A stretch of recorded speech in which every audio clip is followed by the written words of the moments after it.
You guys have me in front Hey, of you. what is up, guys? Wallow J here, and I'm here with my co-host Egg. Egg, say what's up to the peoples. What's up to the peoples? Also, our other co-host, he is a dream, the dream, Stephen Aiken. Say hello, Stephen. Hello, Stephen. Yeah, Well played. boy. And Did I do it joining right? us, he has a 30-pound brain. Sorry, Egg. He's better than you. Matt Skaff. Matt, what's up, bro? How you doing? What's up, guys? It's a pleasure to be back on the show. Yeah, it's always a pleasure to have you on, bro. Listen, anytime that we can get somebody smarter than Egg, it's always good. I don't So know we about that. were We'll see. we were scheduled to have Kieran Kichuk on the show, but that bastard forgot or something. I don't know. I don't know why they call him the bastard, but hey, bastard, you left us hanging. Anyway, we got you on. Spring sprung him this morning or something. Yeah. He's in Texas, so he might be he still might be thinking that it's like, in the next hour or so. So whatever. Um, yeah, we had you. We had you on because we wanted you to have some, some questions ready for him too. But listen, we're going to talk to you, Scaff. PGF season 6 is coming up on April 20th. You're going to be part of the pre-show. I'll be with Tim from the Inside VJJ podcast and Ralph Sparsa from fuck, I forgot his name. The podcast name. Egg, help me out. Fuck. Well, he does both Verbal Tap and the MMA Hour. He has a lot Okay. of different names for it. What Big about brain. the grappling hour? That's it. Yeah. Is that it now? Grappling hour? Okay. He's got a lot of names. Okay, cool. Well, he's got like 3 different podcasts. Anyway, but the best jiu-jitsu podcast, around, obviously, the Grappling Discourse podcast with Matt Skaff. So if you guys were, having any thoughts on who was the best show, now you know. Hey, listen, what are you thinking about all these guys that are coming in, man? So the PGF started as a regional show, and the idea was to try to get grapplers to compete in a series of matches.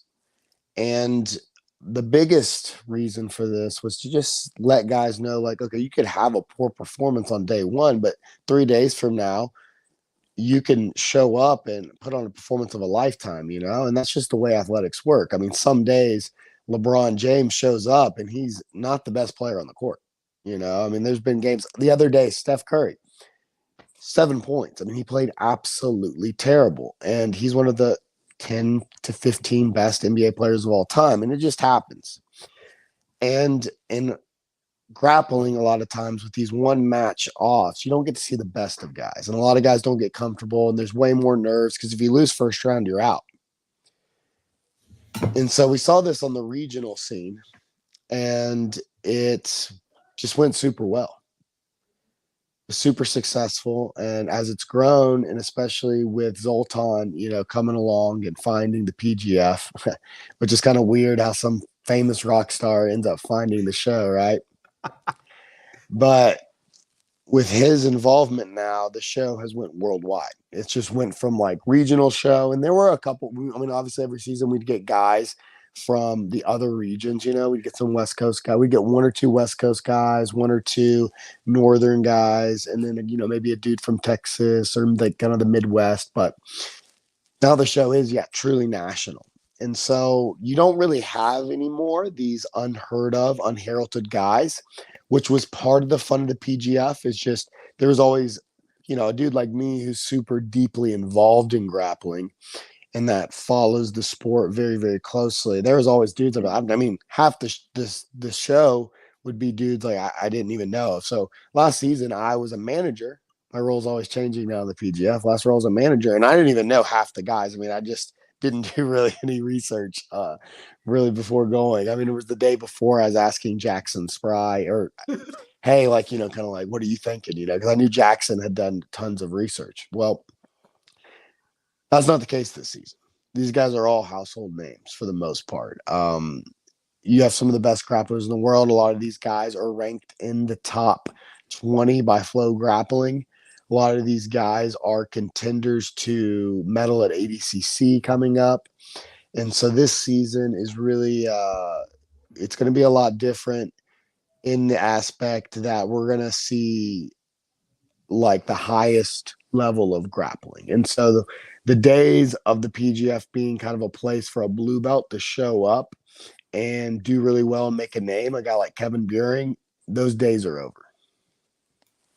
Oof.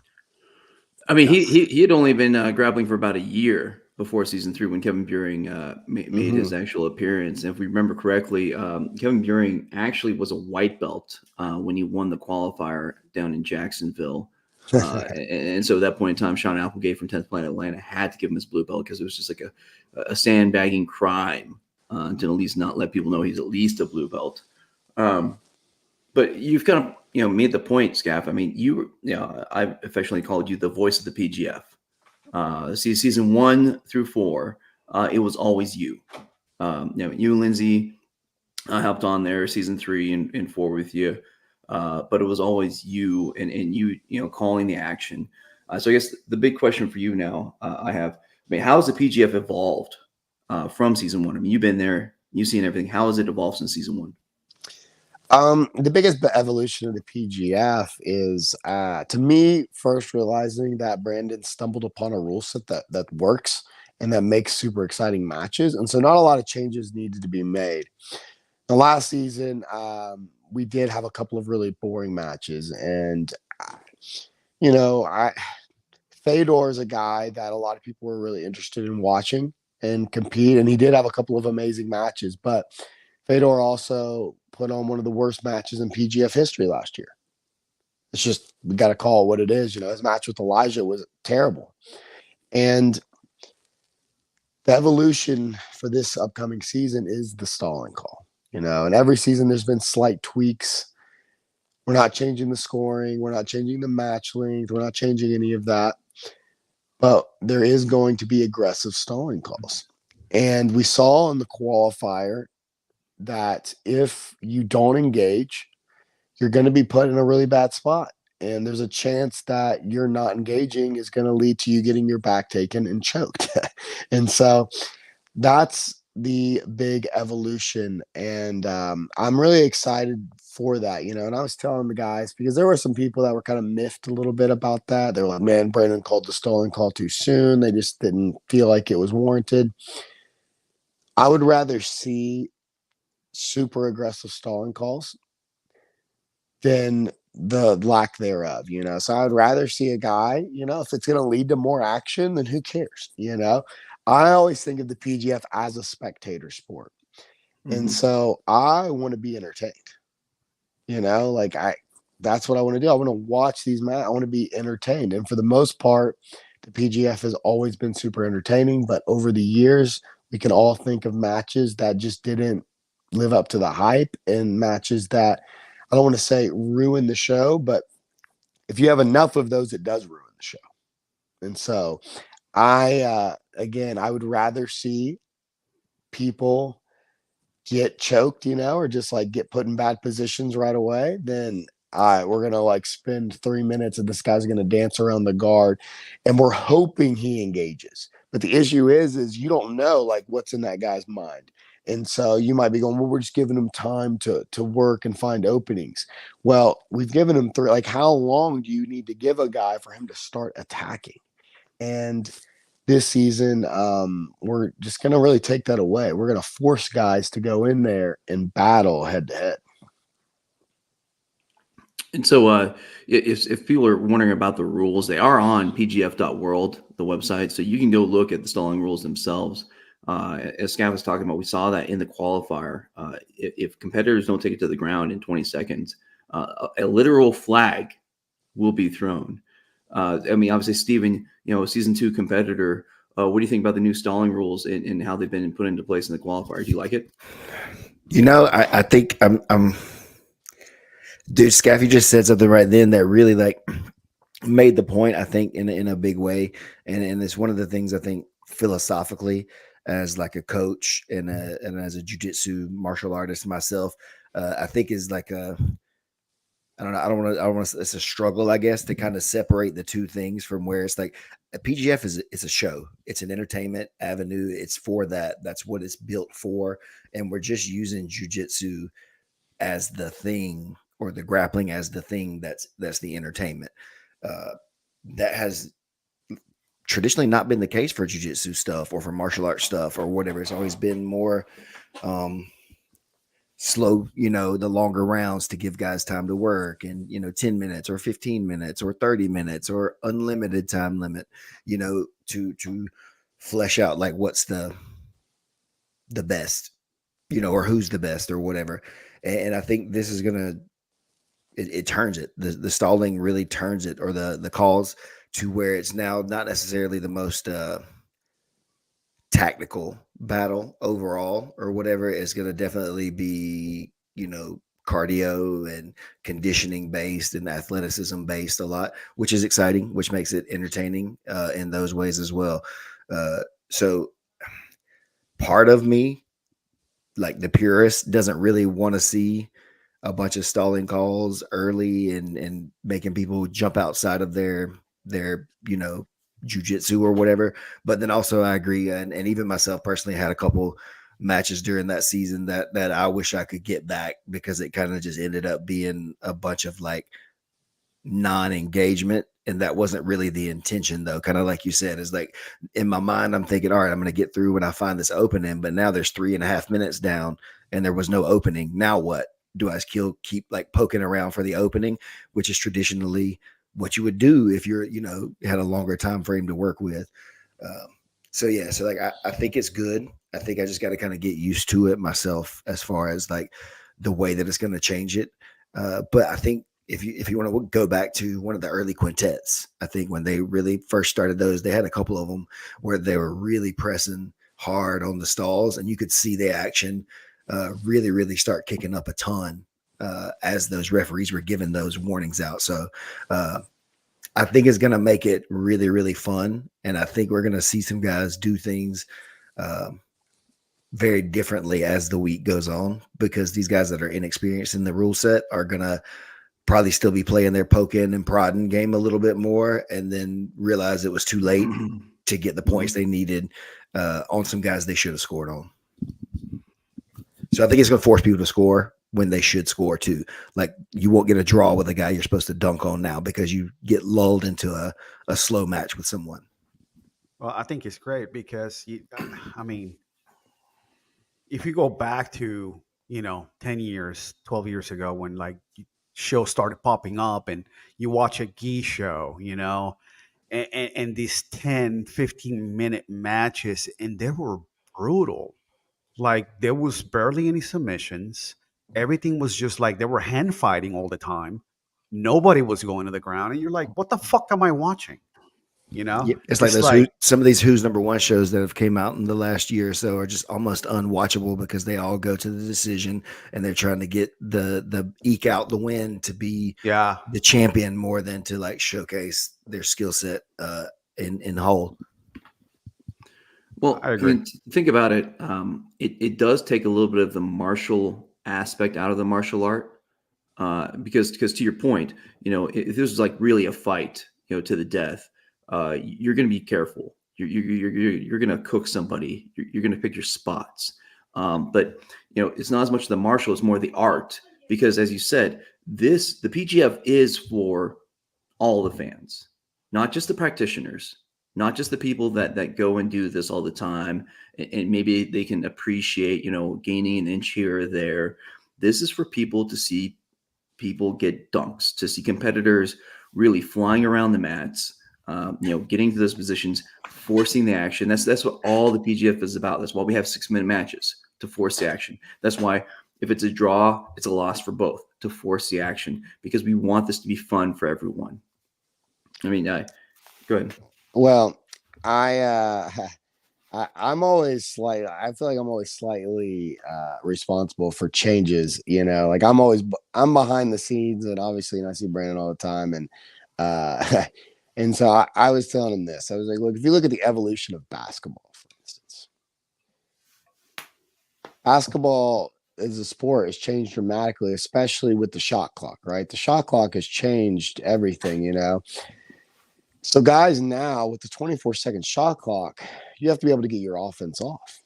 And sometimes it does look sloppy. Sometimes the plays get interrupted, or there's a tipped ball or whatever, and you got to jack up a shot and there's an air ball. Like sometimes the offense does look really poorly in that 24 seconds because of miscues or a misstep or whatever, right?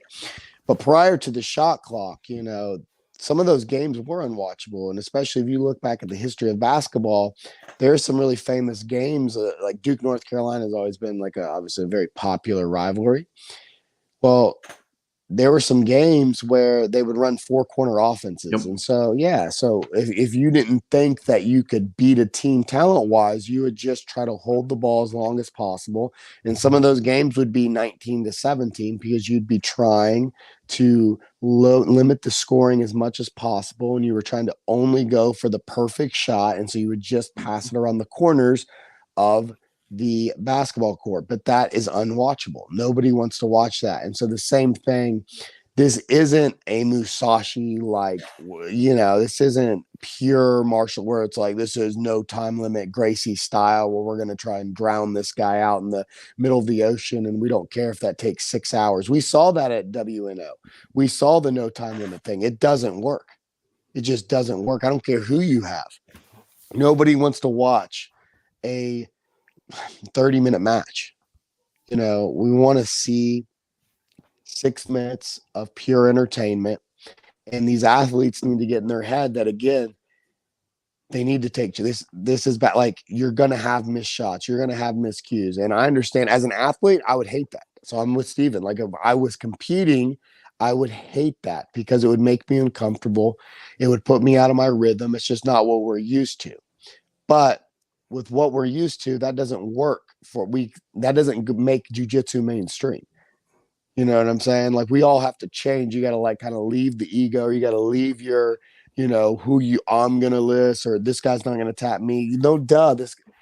If Cam Hurd just goes out there and dances on the sideline and tries not to get taken down, he's going to be super tough to submit. But he's going to feel good about that at the end of the day. But all the fans are going to hate him. And we're all going to be like, that's not what we want to watch. I'm not saying Cam's going to do that. I'm just saying with his wrestling, right? We all know, if Cam Hurd just decides, I'm just going to play the edge of the match, dude, how do you beat that guy? He's going to be very, very, very tough to beat. But again, nobody wants to watch that. And you just have enough of those matches, people start tuning out. They turn off their TV, and now they're not watching the PGF.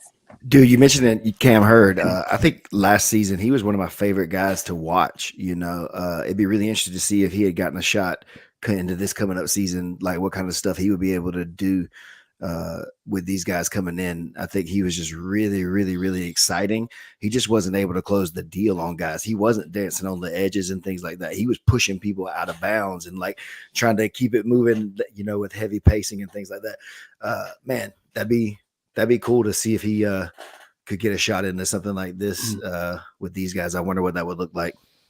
Well, obviously, if you're talking about standout Cam Hurd from season 5, and we talked about it a little before we came on live. He reminds me a lot of kind of like a Randy Roden, from season 3, and just as a D1 wrestler. Both of them were D1 wrestlers. Insane motor, insane ability, to take people down. But both were, Cam's a purple belt, I believe, or at least was when he competed on the PGF, and Randy was a blue belt.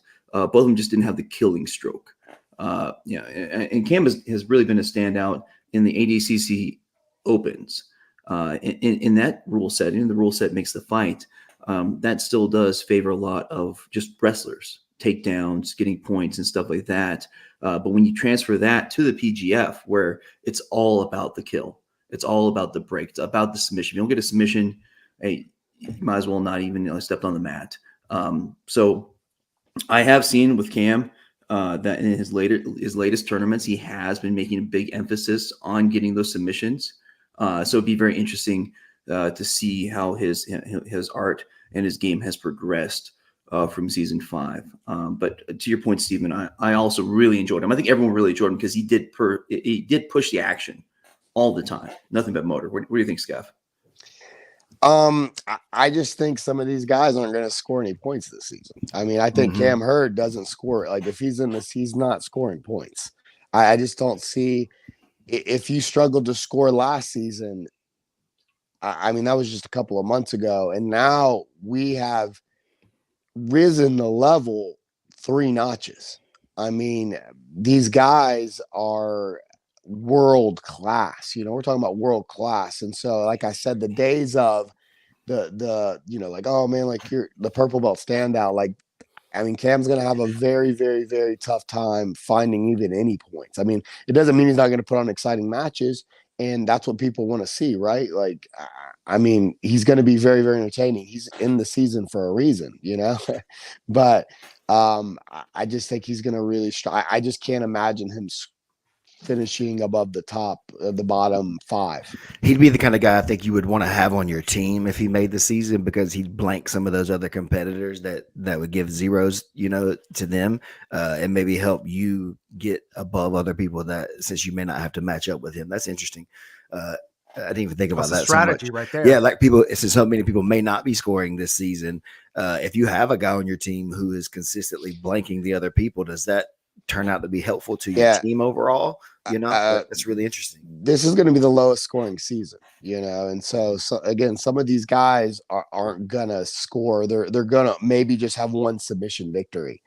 I think there's going to be a huge drop, between especially those top 10. When you look at the top 10 competitors and the bottom 10 competitors, I think there's a huge skill gap between some of those guys, like huge skill gaps. Speaking of those guys, go well.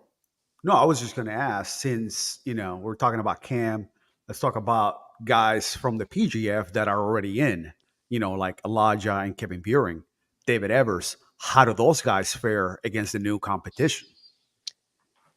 And I love those guys. I just always try to talk, no sugarcoat it. Listen. I think they're going to do not very good. I think they're going to have a very, very tough season. I think there's definitely a very high chance that 0 former PGF competitors make the postseason. I think if any of those guys just make the postseason, it is a humongous success for them. But they're not thinking about winning. None of those guys are going to win. The odds of any of those dudes like winning the season are like plus 10,000. I mean, they are very, very, very small, and it doesn't mean they can't have a huge upset. We're going to see a huge upset. I could see one of them getting a big win over one of these big names, but are they going to be able to put on consistent performances? I don't think so. Well, that was our thing. It's like, because the time is so short, 6 minutes, these guys are going to have to open up their game. They can't just rely on I'm going to try to cook them, and while opening up their game, they might be able to get caught. We're talking about PJ Barch here. We're talking about Andy Varela. We're talking about Hanato Canoe. We're talking about the world's best grapplers. And I've trained with PJ. I've rolled a bunch of, I'm sure Steven obviously has probably rolled a bunch of rounds with PJ. He's just different.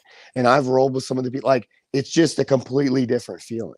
PJ is one of the 4 or 5 best grapplers at 170 pounds in the world. And when you're talking about that level, it's just, when you think about a guy like David Evers, it's just really hard to imagine he's going to be able to. That's what I'm saying. The skill gap between them is so big.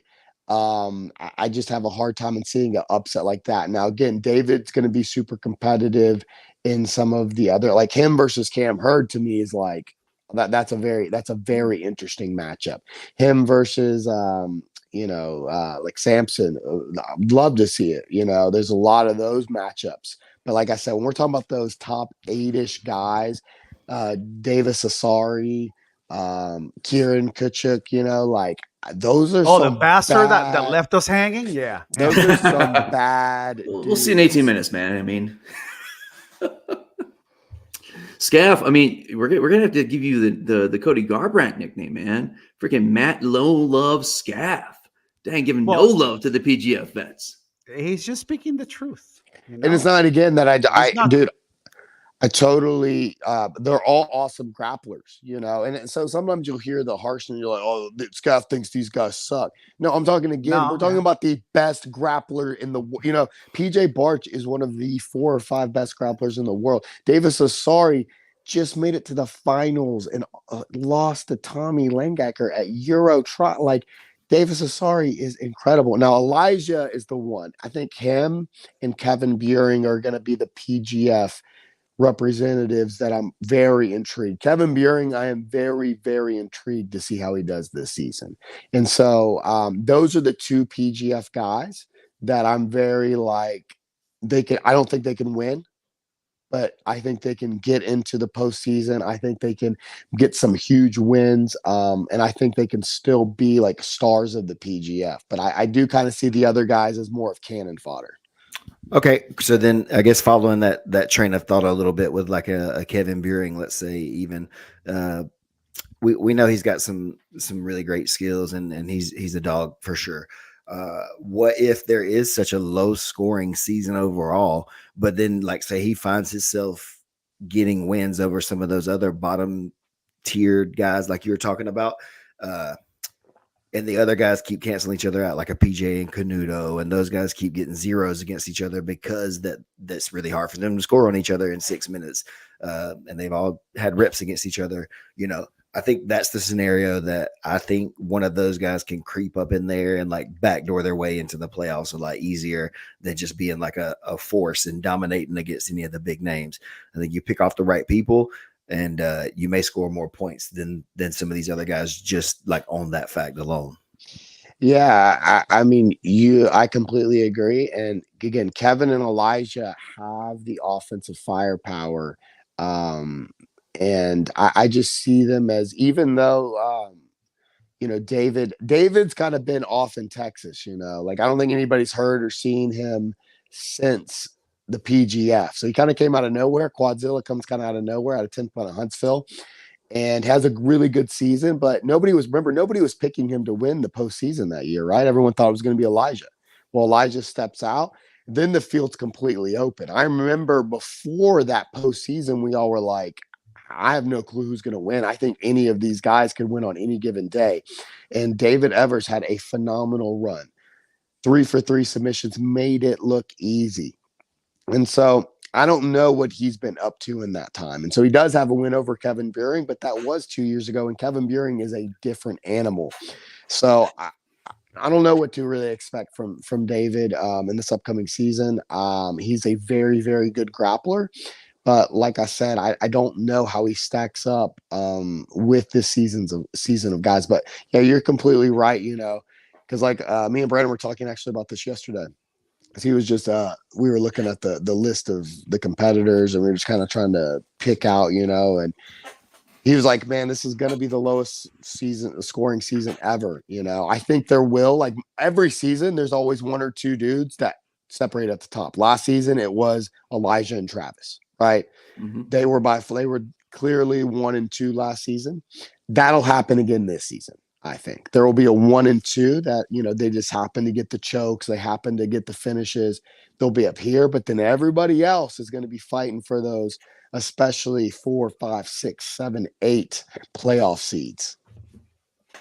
So I think, one of you gentlemen mentioned it, but the matchups is part of what's going to make this season. Skaff's coming out here saying, hey, very realistically, with a lot of these guys, they're such top talent and are protective of their names. They might just stall out in 6 minutes because again, a lot of them are coming from systems where they're used to 10-minute matches. They're used to winning by points, but now they got to win by actual submission. So that might be hard for them. They might just be so used to going for those advantages, those points, etc. But I think like last season, season 5. Landon Tourville, right? Second to last guy picked, was at the top of the rankings in the first day, partially because where he was actually picked. And Wallow can tell me, can I say how the ranking, how the picks are going to be happening? I guess you can. No one said we can. So Right. Okay. So I approve. like. Okay, very well. We got 3 PGF insiders. We all agree. No one said we can't. So We the already auction, said stuff we shouldn't have. So I go did not ahead. say anything we should not have.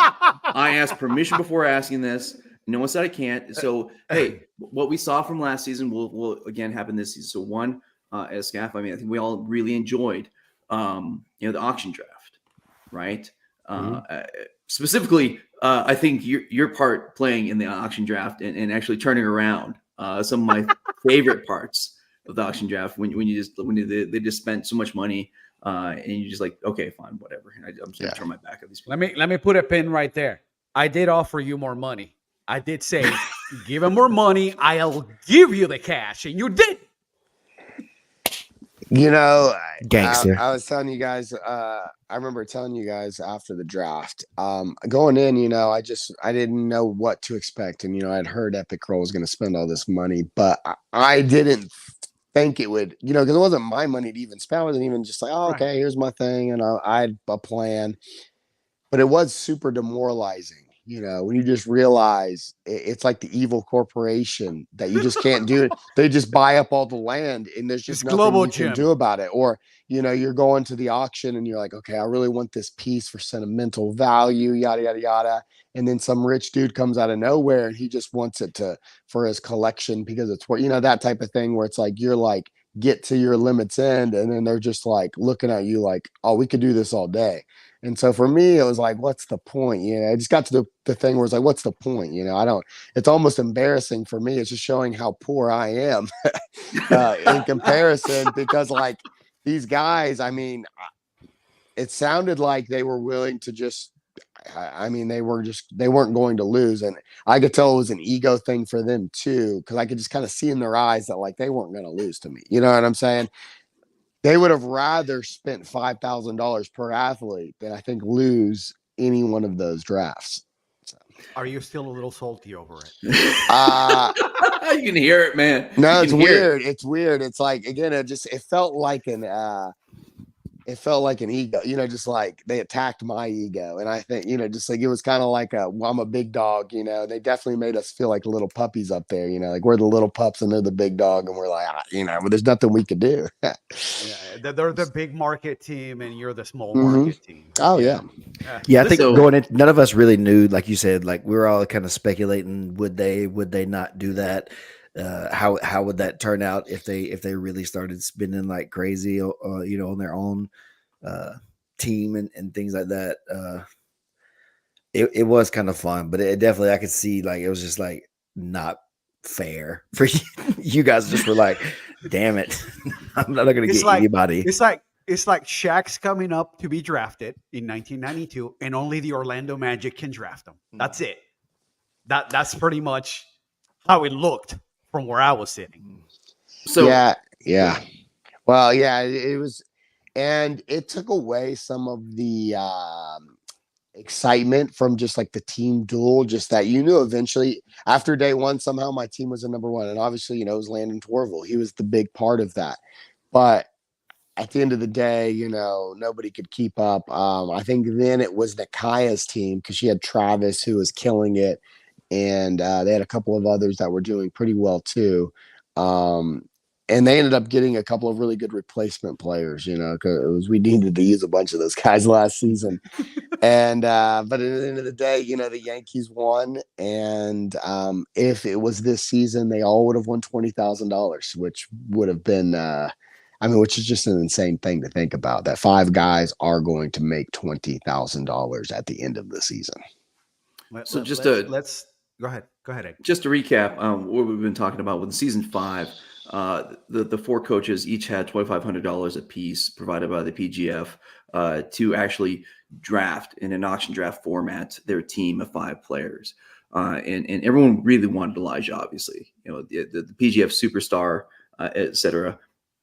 Now in PGF season 5, the coaches could exceed those $2,500. And pay whatever they wanted, but anything over $2,500 had to come out of their own pocket, and they actually had to pay a luxury tax, somewhat like Major League Baseball. Unfortunately, Matt Skaff's Milwaukee Brewers ended up going up against Kansas City Royals. Kansas City Royals went up against Team Epic Roll with Matt Wallstrom and Zoltan Bathory, the freaking Yankees, who paid a little bit of luxury tax to win it all. Now, interesting, and so I'd like to hear your thoughts on this, Skaff. Obviously, last season we had the chance to pay luxury tax and just keep going, but this season that's no longer a thing. It is even Steven. Everyone just has their certain amount of points. How do you think that changes the auction draft for this season? I tried to get Brandon to do that last season because I feel like it was kind of like a last minute thing that he induced this luxury tax rule. So I wasn't even prepared for it, honestly, because again, like we talked about, Brandon sometimes will just make a little last minute changes, and I'm sure he had talked to the Epic Roll guys and they're like, what if we want to spend more? And at the end of the day, I was just happy the athletes got paid well. And so, while it was, I didn't care too much. Again, it did. I was shocked that I was like emotionally like, whoa, like this sucks. This sucks. But at the end of the day, I was super happy for all the guys that they got paid well.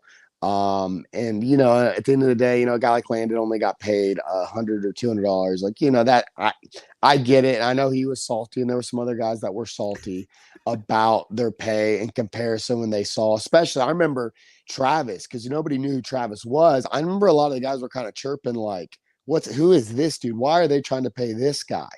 They're paying this guy more than everybody. But at the end of the day, obviously, we knew what we knew, and Travis ended up being the second best guy at that PGF, and so he ended up proving us right. We would have looked pretty dumb though if Travis would have had a terrible season, because then it would have been like, well, look, you spent all your money on this dude that didn't even make the playoffs. But anyways, I think there's definitely a strategy now. You have to be very, very smart with your money. And if you, but I believe there's a hard salary cap this year, right? Yes, everyone has the same amount of money. Yeah, so you've got to be really smart with your money. And so if you really do believe, so let's say you do value PJ Barch, because I think he's a lot of guys' kind of favorite right now. So let's say you do value PJ Barch. Well, how much do you value him over the number 2 guy? And this season, especially, I think last season, everybody thought Elijah was going to win again, and he did win again. Well, this season, again, PJ's the favorite, but you just look and like, who knows what's going to happen? And so you can't be done with your money. You can't just go up, I'm going to spend half my money on PJ. Well, that's going to severely affect your squad. And so I'm really going to be interested to see if these coaches do their homework. We obviously have some actual famous coaches this year. And sometimes with that comes, these guys aren't going to come prepared. I can see a world where Eddie Bravo shows up and he's just like, what's going on? I didn't look into it. Yeah. Who's here? Exactly. And so I could see a lot of these coaches being super unprepared and it being kind of a clunky draft, because they're just like, because there is the auction draft is a very, there's a lot of skill, or there's a lot of preparation that should go into that. If you're going to show up and just fly from the seat of your pants, there's a chance that you really screw your draft up. Hey, don't we set the draft order? Actually, that's why I asked earlier if we could divulge that. But yes, yes. That's what you were talking about. Okay. Yes. So last season, the draft order was set by the PGF Insiders. So a week or two before the PGF season 6 starts, we, the PGF Insiders, will have a snake draft. So we will do a draft in kind of the snake fashion. So whoever won last season will get the number 1 pick, and then we'll go by order. What, Wallow? You salty over there that I beat you? No, I'm not salty. It's like, hey man, just gotta throw it out there that the 20-pound brain does actually. It's okay. Okay. Nobody gave you props, so give yourself props. All right, so Team Egghead will pick first, and then we'll go again in just like a regular fantasy football. I don't know draft. where I finished. I think I finished last. That's probably Well, the best spot. Well, and that's very true, Stephen. Is that with a snake draft, I got 2 especially picks. with a 4 team, You get 2 of the top 5. Exactly. That's right. It's very smart. So it's gonna be tough. And as Scott was talking about, the parity this season of that top 10, it's gonna be very, very tough. A lot of these guys have traded matches, in their history, and just gonna depend upon who's hot.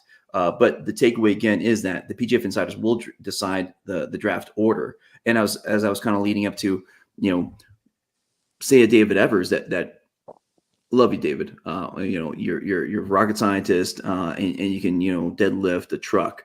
But realistically, because you are still somewhat unknown to a lot of people, probably going to be towards the bottom of the draft.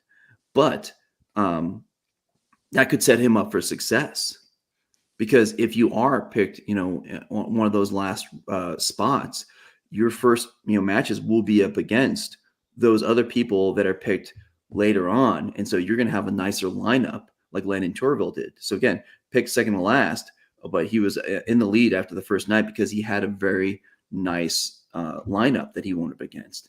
And so there's all kinds of dynamics happening here. It's going to be very, very interesting. And what do you think, Skaff? Oh, sorry, Walla. No, go ahead.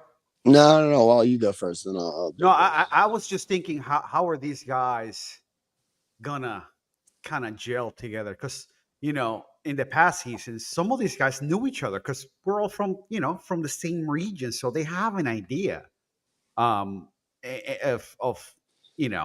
how they are and what they're. I mean, they know these guys too, but they don't know them like personally. So I don't know who's going to be willing to go in and be the staller for the team, or how this strategy is going to play out if a guy doesn't want to play by that strategy that the coach is coming by. So, well, see, that's the thing though, is the stalling. There is no staller anymore. You can't just go, hey, okay, Cam Hurd kind of did this against Travis in their last match. Cam Hurd stalled Travis out because they wanted Elijah to win the season. Cam Hurd didn't really, he would have been called for a stalling penalty in this upcoming season. And there was a really good chance from that turtle position. We saw what Travis can do from the bike. There's a really good chance Travis would have gone on his back and choked him. And so that goes out. So you can't just go, oh, I want to get this guy because he could stall this dude out. Well, now, honestly, you're putting yourself at a bigger risk of giving up even more points, because you're essentially going to have to show your back. Like, hey, and actually now, Cam, you're going to have to go to the turtle position and we're going to start the battle from there. You know what I'm saying? And then if there's enough stalling penalties, now you also just get DQ'd. And so that's what I like, is I want to take away the stalling guy, because who's calling the stalls? Is that still going to be Brandon? No, there is going to be a designated person, and we don't know who that is yet. But no, I was asking Brandon about this yesterday. I was like, the person that calls the stalls has to have a super thick skin, because the people, you're the referee.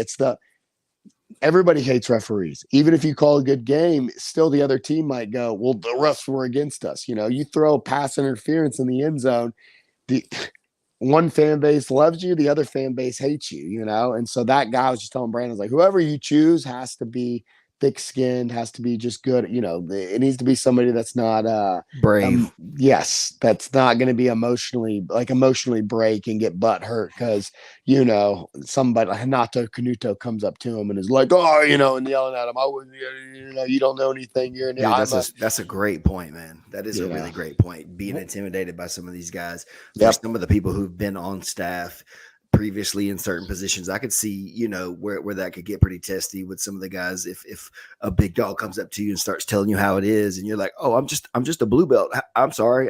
Yes. So we're in a different world now. We do have an enforcer that's also an announcer. I mean, he could just have the flag and throw it, and the cameraman sits next to him. So there's two. I'm not worried about any of that kind of stuff like that or whatever, but I mean, I would do it if I was asked to do it. I mean, I guess that's generally been the case with the PGF overall for me. I'll ref, I'll throw flags, I'll clean the floors, whatever. I just like being there. Honestly, I just like being there, and I like being a part of it. And I think this was going to be super fun. But that is a big job, though, Skaff. That's a good point too. Is that it does need to be somebody who's going to be brave and not really care about what people think of their opinions on this outside of if they're trying to be fair and by whatever the definition of the stalling rule is, then they just got to trust that they're doing the right thing by the rules, and that's it. So if I could bring up a few things. One, Scaff's talking about having Elijah win season 5 was a big thing for Team Epic Roll. To be fair, Travis Thomas actually scored more points than Elijah if you remove those Team Epic Roll team points. So without the team points and just a straight up mano-y-mano, Travis Thomas got more points last season. How do you think? 11 different submissions? He was crazy. Every submission was separate. It was different. Yeah. Each submission, he never doubled up. That's exactly right. Hey, talk to us about Travis a little bit. I'm sorry to cut you off. Please. He, like you said earlier, people were saying that who is this guy? Why are they trying to pay him? We've known about Travis since season 3, because he did like a super fight, I believe. Handsome Daddy belt. 3, plus the Handsome Daddy belt, and of course season 5. Like the first time I saw him, he was good, but nothing like he is now. No, and Travis is a special athlete. I mean, he's the type of guy that you tell, you try to tell these guys, like, the days of non-athletes winning ADCC. We've already seen it now. I mean, the Rutolos are elite level athletes. Mika Galvao is an elite level athlete. The day of the nerdy jiu-jitsu guy, those guys will always be the kind of the pinnacle at the gym. When I say pinnacle, I just mean it's attainable. You see these black belt killer guys that go out there and can destroy the average man, like that's always going to be a thing. But we're talking about competition. Athletes are coming, and Travis is an elite level athlete. He is an NFL level athlete. You just look at his broad jump and his strength and all that stuff. It's just different. And so when you see Travis on, Travis is already so much better than he was this season. You guys don't. Travis is still evolving. He just started he's been training like 3 years in a month now, and so you just give this kid a couple more years. He's going to be a world-class athlete, or he's going to be a world-class jiu-jitsu practitioner. And we knew it. And I'm a very good black belt. I'm just being honest. I'm confident. I'm a very good black belt. I'm not world-class, I'm not winning ADCC, but I know I'm pretty good. I've trained with those guys. I know where I'm at. And I just knew what Travis, like the feeling I get when I roll with Travis and like how good he is, that I knew, and I'd roll with a lot of the dudes in this upcoming season. So I was very confident. I was like, oh man, Travis is one of the top 2 or 3 dudes, and then he ends up showing it. Tim's got a comment out here for you. It says Scaff's getting his appendix removed live during the show. That's good. That's a good one. Yeah. That's your pre-show co-host, Tim. And Manning, we're arguing for you, buddy. We're doing Listen, everything that we possibly can, but it's literally out of our hands. They're telling us to shut up and do what we're told as far as competitors this season. We got no pull. Shut up in color. Yep. Yeah, I mean, I'm usually, I got one guy in. So I was the guy that got Jet Thompson in. I told Brandon, I was like, hey, Brandon, trust me on this. I've never heard that name before in relation to the PGF, so I think maybe nobody knows that. Yeah, well, I just told Brandon, I was like, look, Brandon. He already released it. Might as well just keep going. Okay, yeah. Well, I was like, look, Jet Thompson, get this kid in there, right? For the record, Let's it was go. not me. It was not me, damn it. Scaff's out here dropping bombs. Hey, in the hospital. He's already dying. Listen, in the hospital every bed now. podcast that we've seen has dropped something that they're not supposed to. Look, I've done it. I've done it a couple times our on my turn now. Well, I was gonna say I've done it a couple times on my podcast where I know I announced John Combs, and we knew. Yes. So yeah, look, Brandon he doesn't care. And listen, it happens, bro. So, and it just happened again. So, hey, whatever. It just wasn't us. Trying to cover for you, See, Gav. We're trying to direct you away from something. No. See, it's just part of it, like, look, there's 20 names being released. I can't remember all the guys that have been released and not released. You know what I'm saying? Like, how are we supposed to keep track of that? Well, we That's went why over them before the show. talk about them unless somebody brings them up. Well, listen, that's just my way to do it. Well, I was just saying, anyways, that I am usually like, okay, I'll get one or two. I wanted to be sole control. Like, I wanted to literally, I told Bro, I was like, man, Brandon, I'd kind of put in his ear. I would love to just be the talent guy, the guy that chooses the season, and I think Brandon knows I'm a little too harsh. And so what I mean by that is, like, I'm not going to do favor. Like, it would be really tough. Like, I wouldn't do a favor for Zoltan, like, or even like, I would just be like, no. I'm going to take this seriously. I'm going to literally try and find the 20 best guys I think for the season. And Brandon, he's obviously done a phenomenal job this season, but there's definitely, like some favor, and he's like nostalgic, and like, I would have just been like, no, I don't care who you are. I'm finding the 20 best guys who I think. And so I didn't get the role of talent, manager, the guy that like picks the talent, but I'm hoping every season I at least get one or two that I can be like, no, like, let this guy in. And they're always going to be dudes that most people don't know about, But Skaff, you can't do that. I mean, you can't just pick the top guys. Because you said no. I mean style. I mean stylistically. I'm not even talking about the top 20 best guys. There's guys here in this 20 that are world-class guys that I wouldn't have invited because I'm not sure that they're PGF quality. You know what I'm saying? And so I would have I'm looking for some of the diamonds in the rough, you know what I'm saying? And so, it wouldn't have just been like, I'm going to look at flows, like in the top 10 or like last ADCC and just fight the ADCC guys. Like, there's certain guys like Andy Varela, right? Andy Varela is PGF in my mind. When I think about his style, the Rutolos are PGF, so those are world-class guys that I see and I'm like, oh, PJ Barch, that guy is PGF. But then there's other world-class guys that I'm like, I don't think they're PGF. They don't embody the spirit of what PGF is. Anybody on the roster now that you believe that's the case?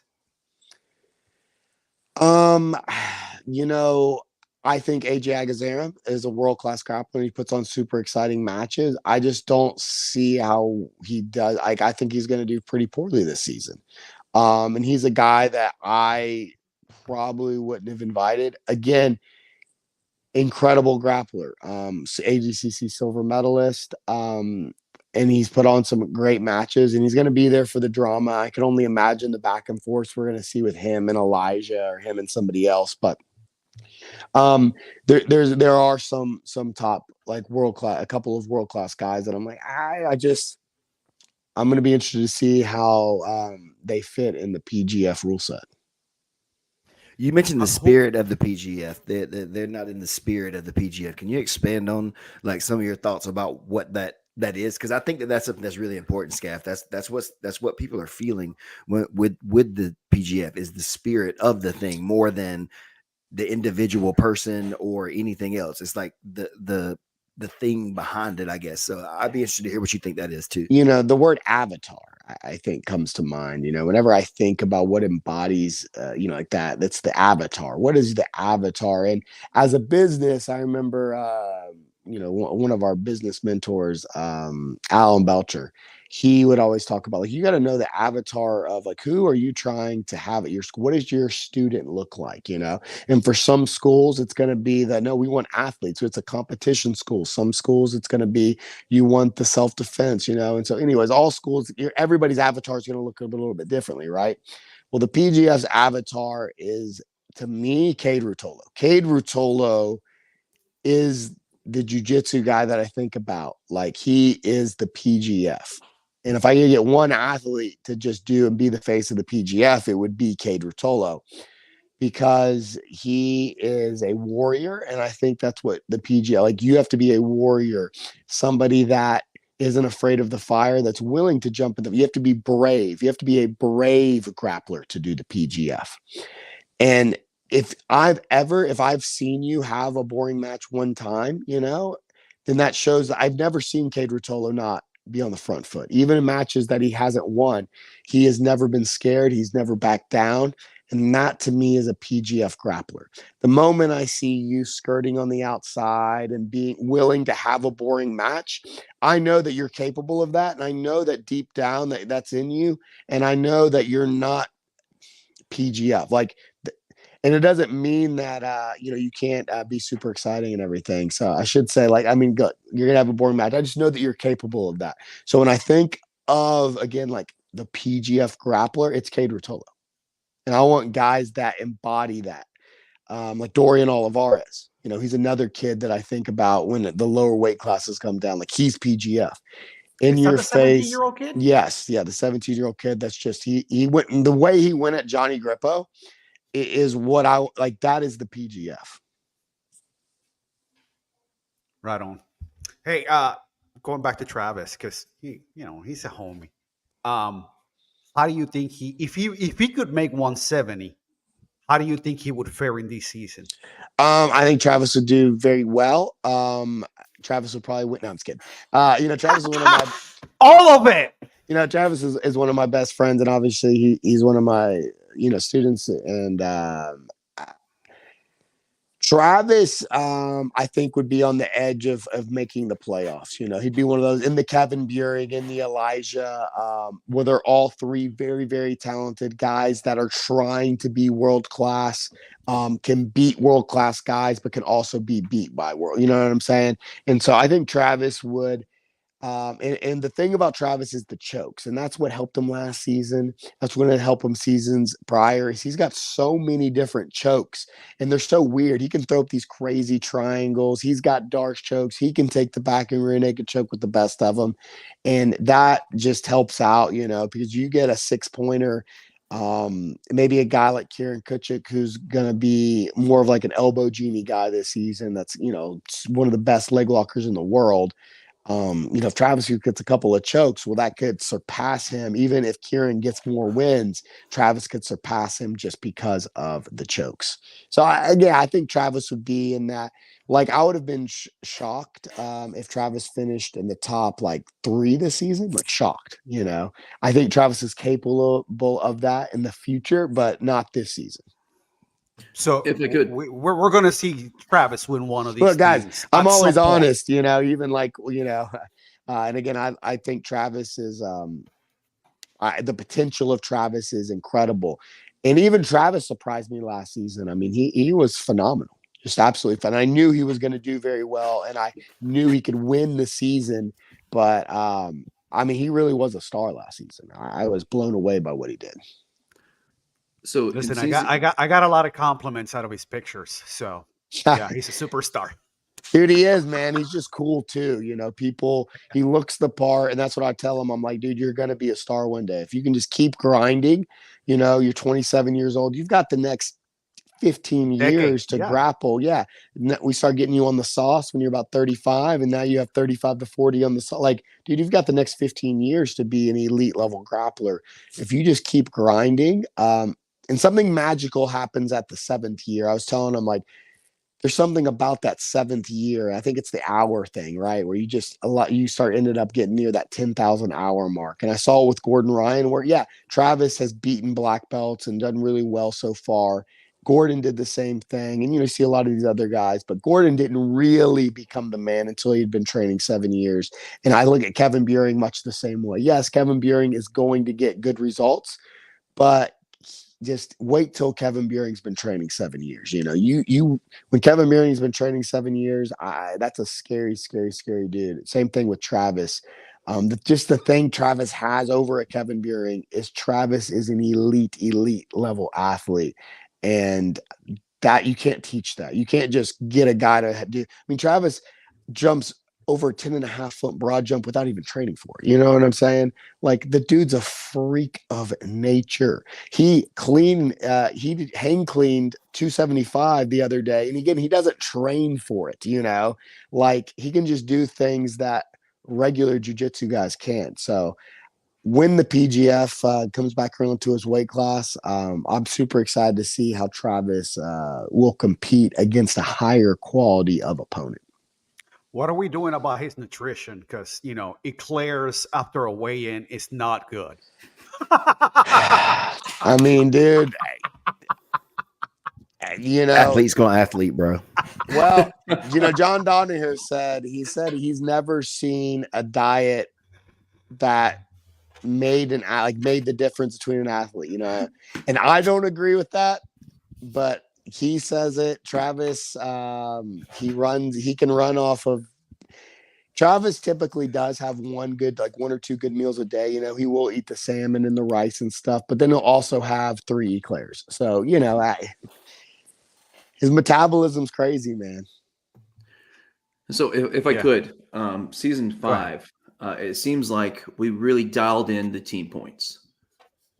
Each block, essentially you have, team 1 versus team 2, team 3 versus team 4, and kind of like a dual type setting. And whoever accumulates the most points gets that extra team point for the whole team. Now we have $100,000 on the line.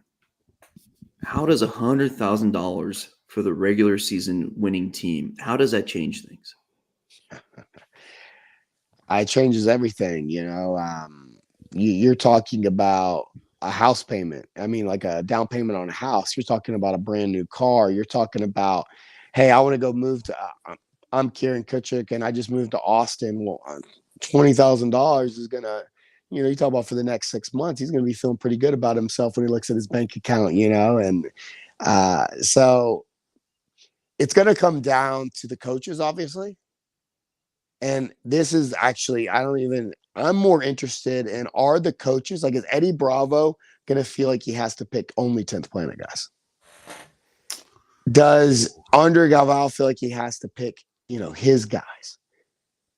Is Roger Gracie feel like he has to pick, I'm going to be very interested to see where alliances run, because I think that could play a very important part, like, is Eddie going to pick, there's a guy. Now I'm kind of nervous to say names because I don't know who's been released and who hasn't. Just been say released, it. Fuck it. It don't matter. It don't matter. There's 3 left, and you already mentioned 1. So. Oh yeah. 2. But anyways, yeah.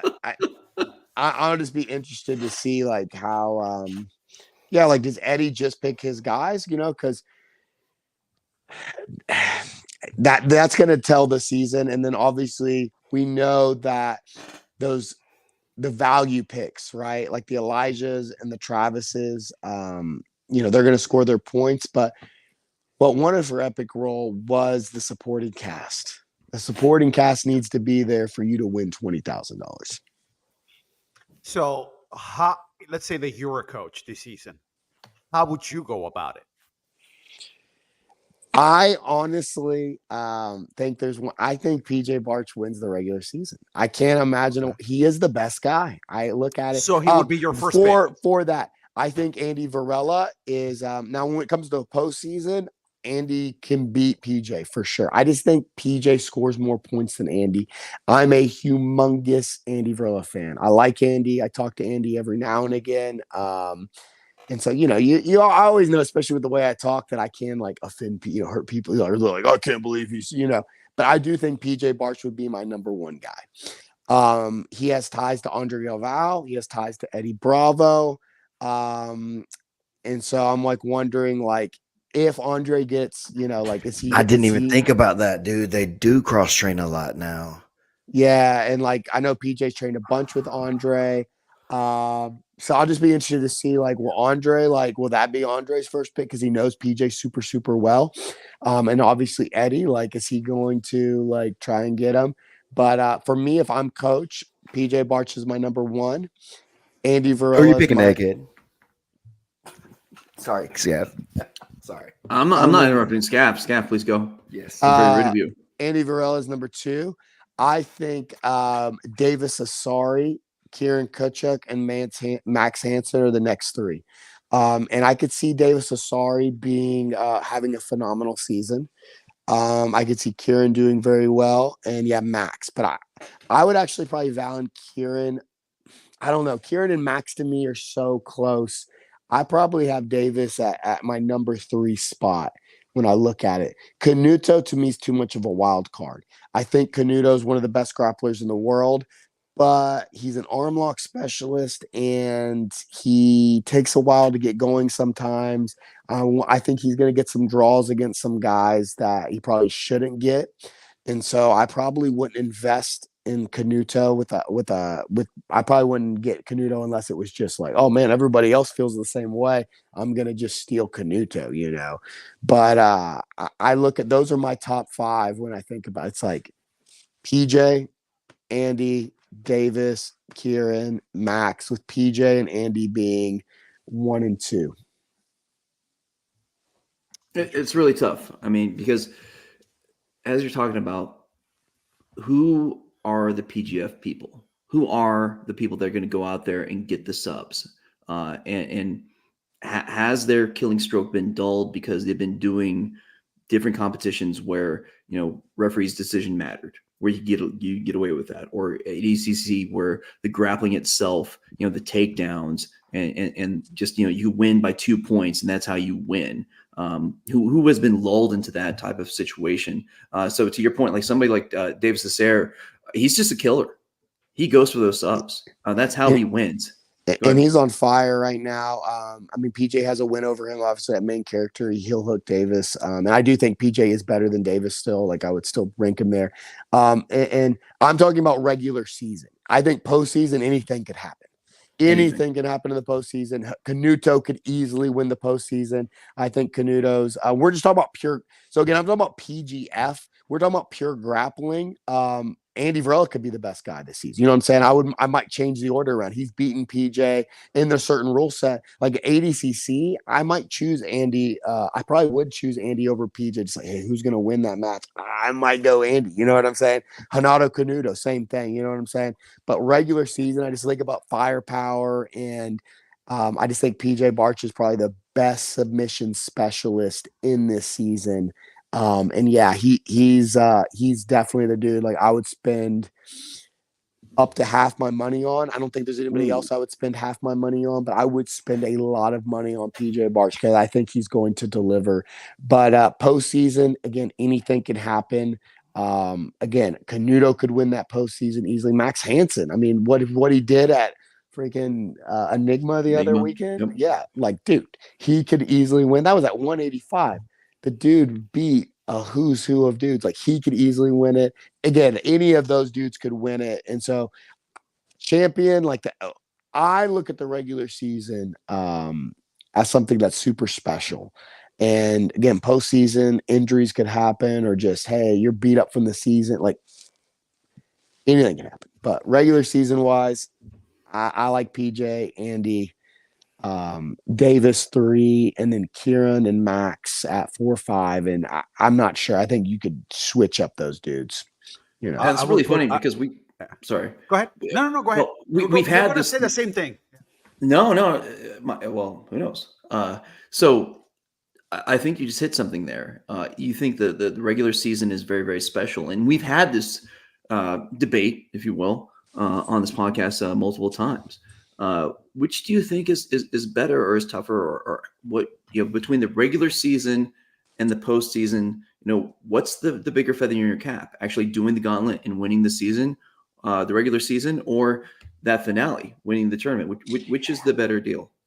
For me, the season is more special, but just because, okay, for instance, if you think about it like this, right? Like the season that the Warriors, the Golden State Warriors, right? They broke the Bulls record and they went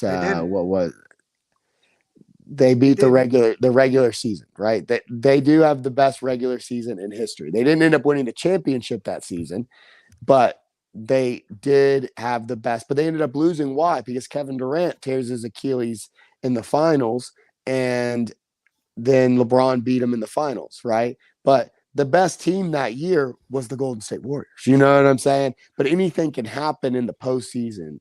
especially when you're talking about just 7-game series, right? Now in this, it's just a 1-game series. And so to me, again, what makes the PGF special is a bunch of matches, and you get to see who the best grappler is in this rule set. And that's very important in this rule set over, it's going to be 12 matches this upcoming season. Is that what it is? So Yes. in 12 matches. And so I like the regular. I like the regular season champion, even though history will only show who the postseason champion is. I always have a special place like in my heart, and when I think back to the seasons, the guy that dominated or who was the best in the regular season. I'm there with you, Skaff. No one else agrees with us, but I'm there with you. Sorry. To me, the regular season is: can you last it? Can you go through it? Cool. Now we get to see whether you can win the championship. Dream, I know you have similar thoughts. Am I correct on that? I mean, yeah, you're correct that I feel similarly to how you are. That's what I meant. Are we correct overall? I don't know who's right and wrong. I don't think it really is that thing. But I think just kind of like I guess Skaff was saying with the other sports, I'm just conditioned from everything else I've ever done to there's the season, and then the champion is the person who wins the tournament or whatever thing at the end of the season after everything's been tallied up. Being an athlete that was part of it, though, I definitely see the value in that regular season win and what it means overall, but I think that turns into more of like a personal victory, more than like a professional victory, I guess I would say, because the team is what matters during the regular season. So maybe we should look at it like that. And then the playoffs are where the individual really has to make the difference, because Elijah did not win the regular season without Rock Troll, without Nick Creighton, without Cam Hurd, without all those other Epic Roll guys. He didn't win the regular season, so he's not the regular season champion without his team. And so then he went out there on his own and won the playoffs and won the season championship through that. I feel like that's fairness, that's the give and take. In fairness to Elijah, I know in the last match he got a break, and he just knew that with the points he needed a break, and he would have got a choke if he needed to. You know what I'm saying? Like, he just knew with the points, with the team points, that he only needed a break to win. And so I kind of put an asterisk next to Travis's, he scored more points than Elijah. So I'm like, in reality, we can't give him that. I hear you. See, you guys are pure. see, you guys are the purest sports guys that are like, no. The team that won. So there's two ways to think about sports, right? The team that won the championship is the best team. I'm one of those guys that's like, any given day, let's say that. I don't even know if I'll say they're the best team, but they are the champion. Well, see, a lot of guys go, no, it doesn't matter. Again, whoever wins the championship is the best team. Where I'm like, I just see in sports how often does the best team win, And to me, we don't care about the regular. We didn't show up for that game. Well, who wants to be a fan of dudes that don't show up to do their job? You know what I'm saying? It's like the Braves. The Braves last year, they killed everybody all season long, had 2 MVP candidates. Half of the All-Star team were Braves, and then they got put out by the Phillies in the playoffs. So they were the best team, but they got smoked by their rival from their own division in the playoffs. So what does that mean, And because anything can happen, and that's what the PGF or just long seasons is, anything can happen. Steph Curry can have 7 points in a game. And if we just take that one thing, and I just showed, hey, let's say Steph Curry only played 2 games a year, and one of those games he scored 7 points, we'd all be going, well, he sucks. He's nowhere. He's not even a top. Why is this guy even here? But when we get to see him over the course of a season, we go, oh, he's one of the greatest players we've ever seen. And so that's why I like looking at results over a long term, and I like looking at greatness. And so I like the regular season of what these guys did, because anything can happen. And again, maybe a dude's girlfriend just broke up with him the night before. And, so I'm like, the crazy things happen. No, that's you real. Hear about it. Well, I'm saying you hear about these stories of man, this team was on fire. And then, so and so cheated on so and so, like with so and so's girlfriend, or so and so got sick, or so and so's mom died, or they found out they had like their brothers, like what, you know what I'm saying? Like emotionally, things can happen that can affect, like on a one game thing, or a one match thing, like this guy didn't get good sleep the night before, but you can't use that excuse over the course of a season. Like over the course of a season, we get to see like who the best is. So then my only other like thing about that is that they don't play each other on their team. So how you kind of it just kind of makes it, because the 2 or 3 guys are on the same team. Maybe 2 of them beat each other, or maybe they're each other's kryptonite, but they ended up together. Like Sean Applegate's team during the quintet season had a lot of the people who were most dangerous to each other on that team. And so they avoided matches with each other during the whole regular season, whereas they may have taken a couple losses themselves, or had some mixed results had they had to match up, against each other in that way too. So it's just interesting. I don't know yet how, if it's going to ever stay that, my opinion is up to change for these things as it keeps growing and going, but I still feel like I think I have to give it to the end of the season, the tournament champion at the end of the week, because the gauntlet was laid down. They survived it, and then they ran it again individually by themselves with no team. Well, $20,000 goes to that guy. So at the end of the day, I can say all of this, like all regular season. That guy's not getting an extra 20 G. So, now it's super important. Yeah, where the money goes is, and like the MVP could be on a losing team. Yeah. All right. So Skaff, just to change things up just a little bit. I mean, you've been here since the beginning, day one, first moment, PGF season 1, you've been here the whole time. What are some of the behind the scene aspects that fans don't see but are crucial to PGF success? So people don't even realize, way before the PGF even started, Brandon was trying to create a league. And so Brandon's first league idea was more of like team wrestling duels. And Brandon's always been a doer. And much like Eddie Bravo, Brandon is willing to try things until they work. And he's constantly like, I'm going to do this. Like he'll never be a guy that settles for like, well, this seems like it's working pretty well, I'm just going to leave it alone. Like, no, he's always going to be tinkering and making little changes and, just experimenting. And sometimes the changes, he's just going to keep making changes until things get right. And even then he's going to still make changes. And so I say all that to say that the first iteration of the PGF started many, many, many years before the actual first season. And it never actually came to fruition. And I'm a cynist, like I'm very cynical, and I just didn't see a world where you could do, just because I saw the jiu-jitsu community as a whole, and martial arts as a whole has always been very my clan versus your clan, my school versus your school. We don't share information, we don't cross train, and that was the majority of the community. And so Brandon would send feelers out to local schools, because you know how awesome it would be for our guys and their guys as well, not just our guys, the community as a whole. And Brandon was trying to say, hey, like, let's just in Alabama create a league. And we shouldn't think about it as us versus each other anymore. Why don't we just think about Alabama versus the world, And so if we can raise our level in Alabama, how much will that do for our businesses and just our students? If we can just get better. And one of the best ways to do it would be if we just created this league where we traveled around and, like you would have home games. And he was trying to make it more like high school sports, where you would have your home games and you would go on the road, and so you would kind of go back and forth with the teams in your region, and then you would meet for like a state playoffs.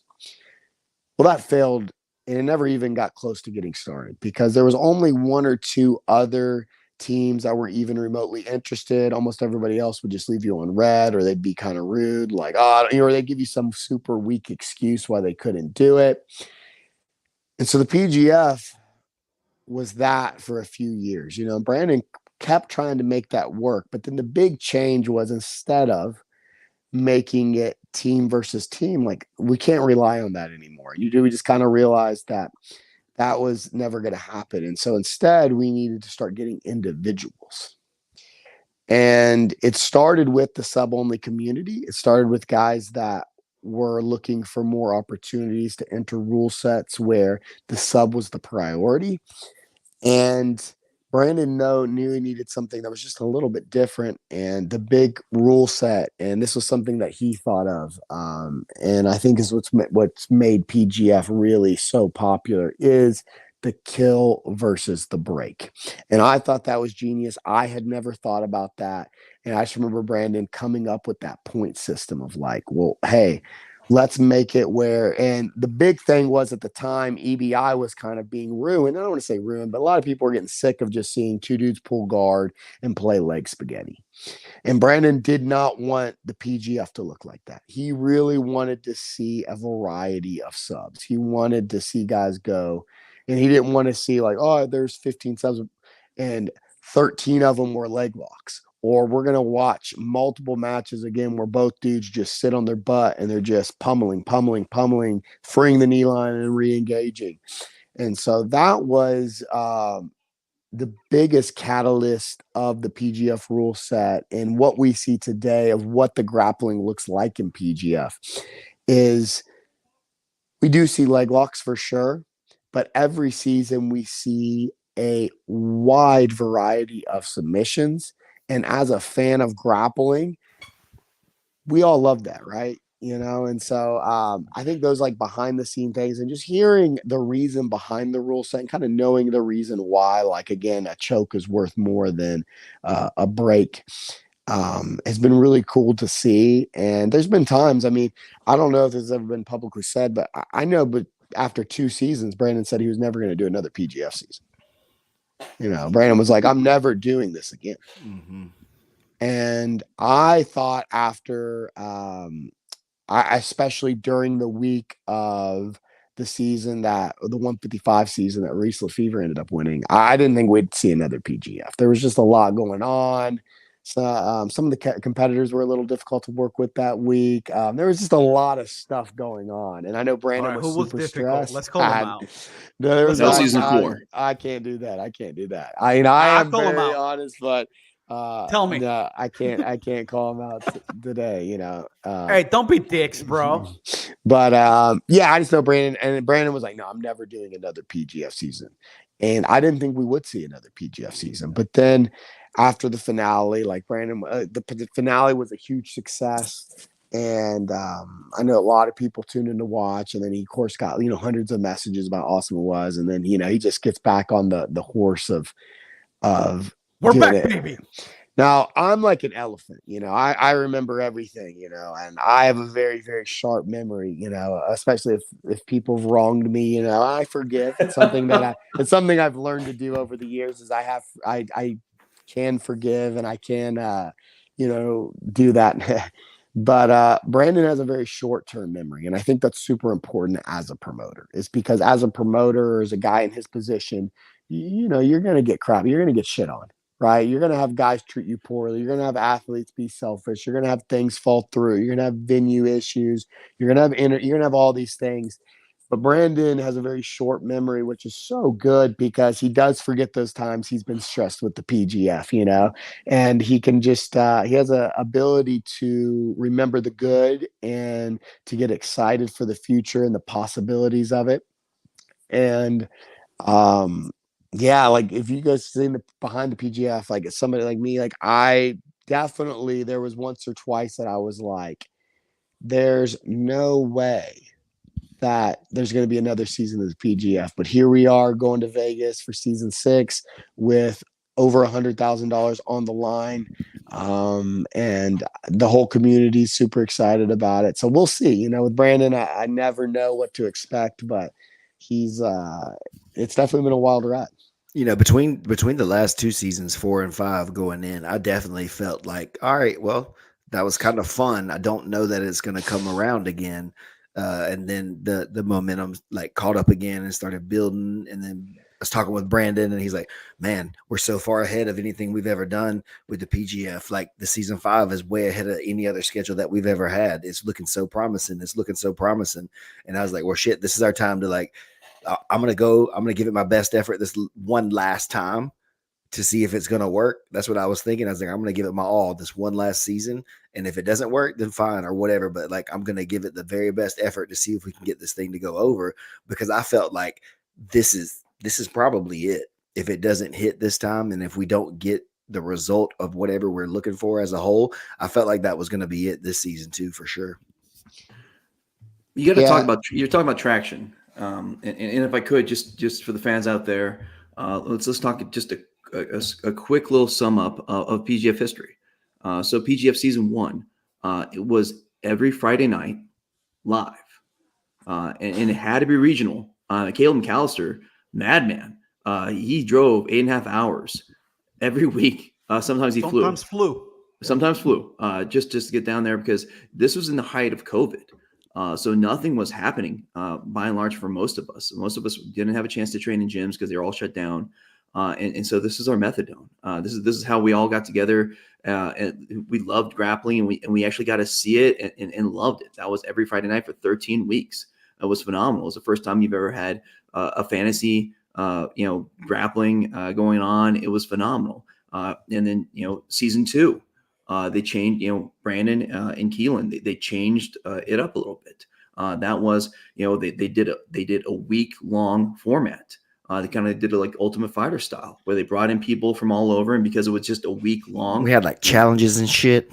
Yeah. Oh, that shit made me so mad. Oh, so mad.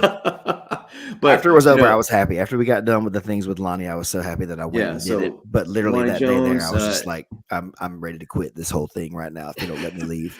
So they did paintball, they did all those kinds of challenges as well, but they also had the 3 matches every night, and then all the post-production that you're talking about, Skaff, that was so hard on them, and how much they worked on that production, and then they released it. You get 2 blocks a week, and that was just kind of how it was released. It was phenomenal, but that week-long format allowed people to come from all over.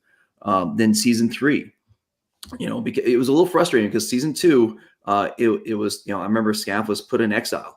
You were sent out to San Diego to be away from the gym. And then the commentary team basically got to watch it later on, kind of like the rest of us. Yeah. Commentary team. Yeah, it was a little bit different. Season 3, I think we really we hit the format that really works. It was still a week long, so allowed everyone to be there, but it was live. And so it wasn't as much stress with the post-production, everything like that. So it was, again, a week-long format. We had the combine, we had the draft, some saltiness at the draft, and then we got to see it every day. Season 4, like you're talking about, changed it up a little bit again, added the quintet format, which made some of the competitors a little salty, because by the nature of it, it made the coaches a lot more important, because they set up, the lineups and who went out first. But because of the quintet format, some competitors only got like 3 matches that week. And that's really frustrating to give up a whole week, from their gyms, et cetera, and only get 3 matches. But then here we go, season 5, Brandon and Keelan decided, you know what? All right, we're going back to season 3. It's going to be the week long. Everyone gets 12 matches, and it was fire. We added the auction draft. We added the coaches. We had the Yankees, and it just again, it started getting that more traction. People were picking up. We saw people saying, this is really amazing. And now, we got Team Epic Roll. We got Zoltan Bathory, Heather Grace Gracie, becoming part of the ownership team of the PGF. Now we got PGF World happening in Vegas. And in just about 40 some odd days, you're going to see some amazing things going on. And I just want to give that little recap, because tomorrow we get the documentary. Oh, Grapplers, No Gi, No Money is live tomorrow. And Skaff, go please. Before you keep going, because I wanted to bring this up. You mentioned no gi, no money, the no money part. Do you think that that's been what's been hindering the sport from growing? The fact that, there wasn't the investors or the capital to put it into jiu-jitsu, or people didn't want to? You think that was the issue? I don't think there's been a product worth putting money into. I mean, that's what I'm saying is, like, you got to view this as a fan. And, Steven was saying it, like me and Steven both competed, neither of us, Steven definitely, especially with all his MMA fights, like MMA, it's like a whole nother level of competing. And I never was a world-class competitor by any means, but me and Steven both competing. And so we have a little bit of that mindset. And like, there's certain things I would have hated, like with the PGF, like again, like maybe like the shot clock or like that idea or, some of the point stuff. It's just a little wonky, as a competitor, and you're trying to come in from outside of it. But it's not for you, it's for the fans. And the fans are who pay you. And so there's certain guys, and Gordon's talked about this, that winning ADCC means nothing because most of these guys, nobody wants to actually even watch them grapple. Most people would rather watch Craig Jones get second place because the way he does it and how he entertains the fans, they're willing to give him thousands upon thousands upon thousands of dollars a month because of his style and the way he carries himself. And he is a fan favorite. And so, yeah, it's more the grapplers. You have to leave your ego at the door. You got to realize that sometimes you're going to throw up air balls because of the shot clock, right? Sometimes you're going to have a bad game. Sometimes you're not going to be the man.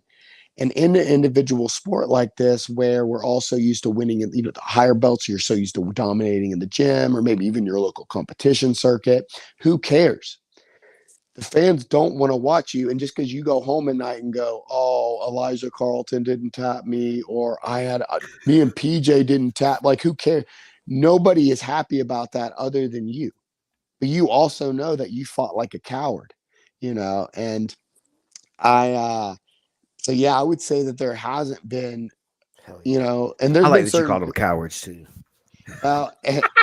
And there has been, obviously there's competitors that have never get Cade Rutolo, Ty Rutolo. Those guys are warriors, but they're getting paid. There are guys in jiu-jitsu getting paid. Gordon Ryan is a samurai. This is the type of dude that's like, hey, meet me at noon. We're going to fight to the death. You know what I'm saying? So there are competitors out there. We need to get more and more and more of them, and we need to showcase them, and that's what the PGF's doing. And so if you're looking for fan-friendly, you're looking to have a show that you could legitimately sit down with your parents or your girlfriend or your wife or your kids and enjoy, it is a show like the PGF. But if you try to show them a match where Cyborg and Yuri Samoas are clubbing each other for 10 minutes, we're all turning it off. Even somebody like me, who's an absolute grappling fanatic, I hate myself. There's been some WNO shows where I'm going, what am I doing? Why am I watching this? Why did I can't watch them? Yeah, and I stopped watching. I got rid of my Flow membership for a long time there, and I just got it back. But I did just get it. But the last WNO was really good. But I am on a month-to-month basis with them before, and their product lost me because of the competitors. And so the competitors, you have to go out there and put on performances. Win or lose, it doesn't matter. You will get paid. And if you just get 1,000 fans and now you release a instructional, I guarantee you're going to sell more than somebody that won ADCC that has no true fans. And think about too, just you mentioned a little bit of MMA stuff in there too. Just thinking about the era where it was all just like lay and pray, and guys just like stalling and holding, and you started losing fans, and then they, the more exciting fighters, more dynamic strikers, and spinning shit, and everybody's like they're more into that kind of stuff, and everybody sees maybe the trash talk angle that a lot of people try to use, but that's definitely a part of what we have missed in jiu-jitsu as well, is the rivalry actually having some heat to it, because everybody's always like, oh, just being respectful to the masters of the jiu-jitsu world, and we don't want to be disrespectful because we're martial artists and don't want to say anything to hurt any, like you said, you don't want to hurt anybody's feelings, and now that's all changing with the TikTok culture and the way that everything is now. Is like everybody has a strong opinion, everybody's looking to be entertained, and there's money on the table for people. If you will entertain them, they will give you the money just to keep them entertained. And jiu-jitsu is entertaining as long as people are pushing the action, as long as people are getting after it. It's very boring. I hate watching it. I'm a heavyweight. We're the worst. in the entertainment factor of it all. But that's something that I've had to like personally struggle up against too, is because I've wanted to be more exciting. I've wanted to beat that like out of the culture to where people didn't always say, you know, oh, well, here comes some heavyweights, we'll change the channel, or I'll go get my snack or whatever during this match. I wanted it to be like, hey, we're going to get out here, we're going to exchange. It may not be as fast maybe and as dynamic as those other guys, but there's going to be positional changes there. You know, there's going to be some good jiu-jitsu going on through this at the same time, you know. So yeah, I think that's all on the right track. Well, a lot of us want fake validation. And again, that fake validation, I see it, guys, again, like, oh man, I had a draw with so-and-so, and so you tell yourself that you did this, you know, and I've listened to dudes over time, like they lie to themselves because again, they go, well, you know, me and so-and-so are equal, or this guy didn't tap me. I'm like, bro, you got absolutely destroyed, or dude, you ran away. You didn't engage. You just fought hand grips the entire time. And you were clearly the one on your back foot. You are lying to yourself, you know. Go out and find out what the truth is, you know. Is that the ego coming in? Is 100% the ego coming in. And I just know that I've lied to myself in the past. You know, I need to cut weight, or I need to compete here. This guy's too big for me to have. Man, it's because I was scared. You know what I'm saying? And you just got to be real with yourself. You know, like you didn't win that, or you didn't really bring much to that match. And anyways, like if you can start doing that, and you'll realize there's a reason that certain guys, the sixth man on the Los Angeles Lakers, he gets paid millions of dollars, and he's not the best player on the team. He's not the focal guy, but on any given day, he might save the team, might come off the bench and drop 20 points and win the game for his squad. But then some games he's barely going to play. And when he gets out on the court, hey, LeBron's cooking right now, so you're not going to get the ball very much. And you just have to be comfortable with that. But everybody now, I feel like, is wanting to be Conor McGregor. They're wanting to be the star of the show. And they'll do anything to tell themselves that they are. And even if that is, again, oh, I had a draw with PJ Barch. Like, bro, you were running on the outskirts of the mat. And PJ's trying to chase you down the whole time. And in a 6-minute match, you didn't engage, you know. And so go out there and engage with them. And you'll be shocked where if you just go out there and even lose and you put it on your shield, like Max Hansen, I loved what he did, where he's talking about, man, at W&O, I got embarrassed, literally. Yep. And that would have crushed most guys. But 2 weeks later, he steps up multiple weight divisions and goes and wins Enigma.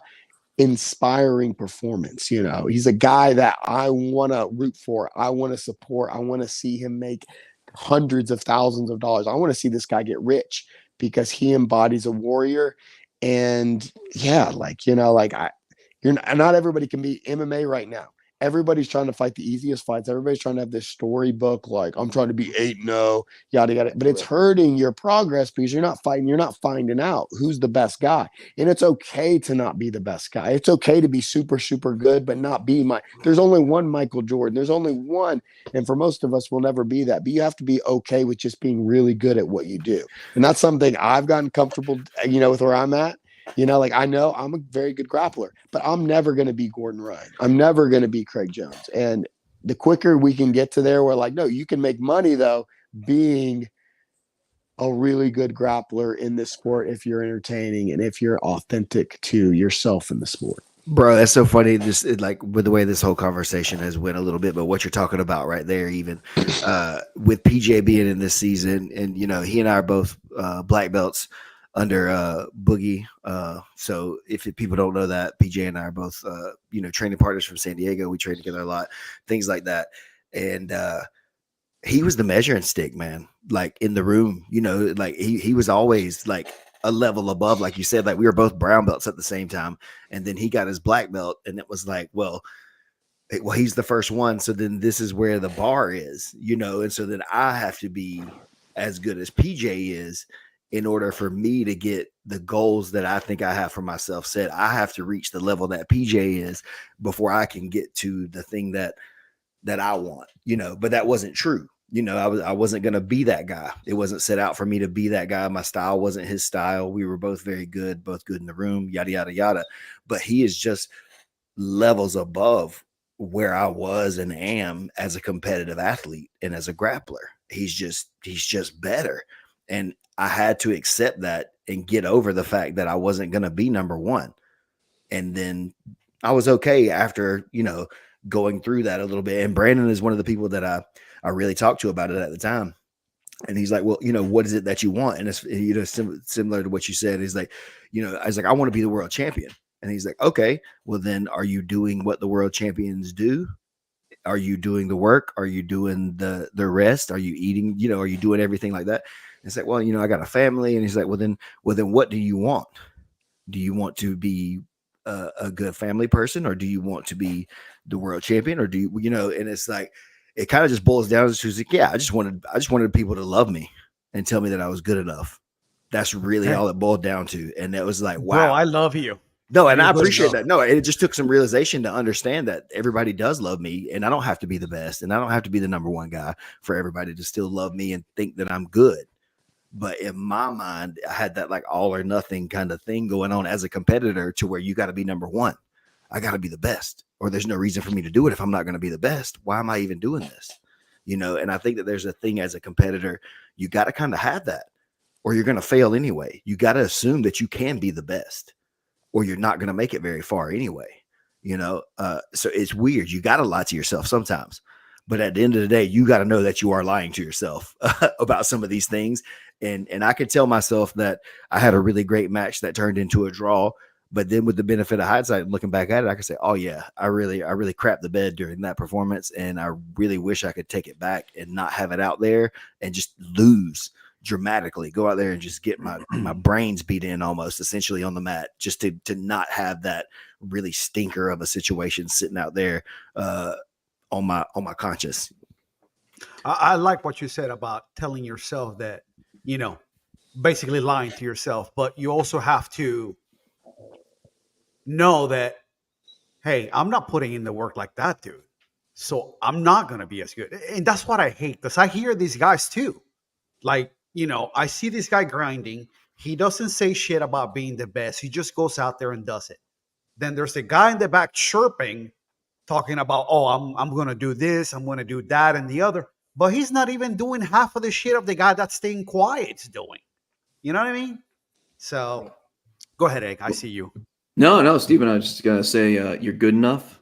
You're smart enough. Guys, gosh darn it, people we love like you. Guys, this has been about 7 or 8 years ago, at least at this point. That's how we're here now. Exactly. I've Me and Steven are here for, you know what I'm saying? Like, I watch the Max Hansons, and I always say, like, Nakaya has like made me realize I was never really a true competitor. Like what she's willing to do to compete and all this stuff. I was like, oh, I never loved competing. Like I was never like, and so that's. I feel like I did all that with MMA, right? But then once I retired from fighting, jiu-jitsu was just like my hobby competition. Yeah. And so I never fully went in like I did for MMA, for jiu-jitsu, and that realization kind of made the point. It's like, okay, all right, I'm really in this for the fun of the game more than to try to be number one. Well, yeah, you said that was like 7 years ago. Do you think that it's a young person thing, maybe that they have to do that to get themselves? It's a competitor thing, and when you're a competitor, I don't care. Like, there's a realization, like when you're out there and you're trying to be the best at something, you do, like Steven said, you do lie to yourself. You have to fake it till you make it. You know what I'm saying? And for some guys, it becomes a reality. Conor McGregor goes out there, he's calling his, he's Mystic Mac, and then but he's telling, I'm going to knock out Aldo in the first round. I'm going to knock out, and he does it in 10 seconds. He becomes an absolute legend, but for most of us, it doesn't work out like that, or at least to that scale, obviously. And so there is some of that, but here's the thing. This is where the shot clock is so important. It's because now you can't, like, we're forcing you to engage. Because again, me and Egghead could have a match. And let's just say we were on 10 Planet Caters masks, which are huge. And now Egg's running around. He's like hand fighting really well. It's a 6-minute match. We have a draw. And Egghead's going, well, I had a draw with Skaff. He's a black belt, yada, yada, yada. I'm just I'm this and that. He's, telling his buddies like that. Well, he's lying to him. We didn't have a match.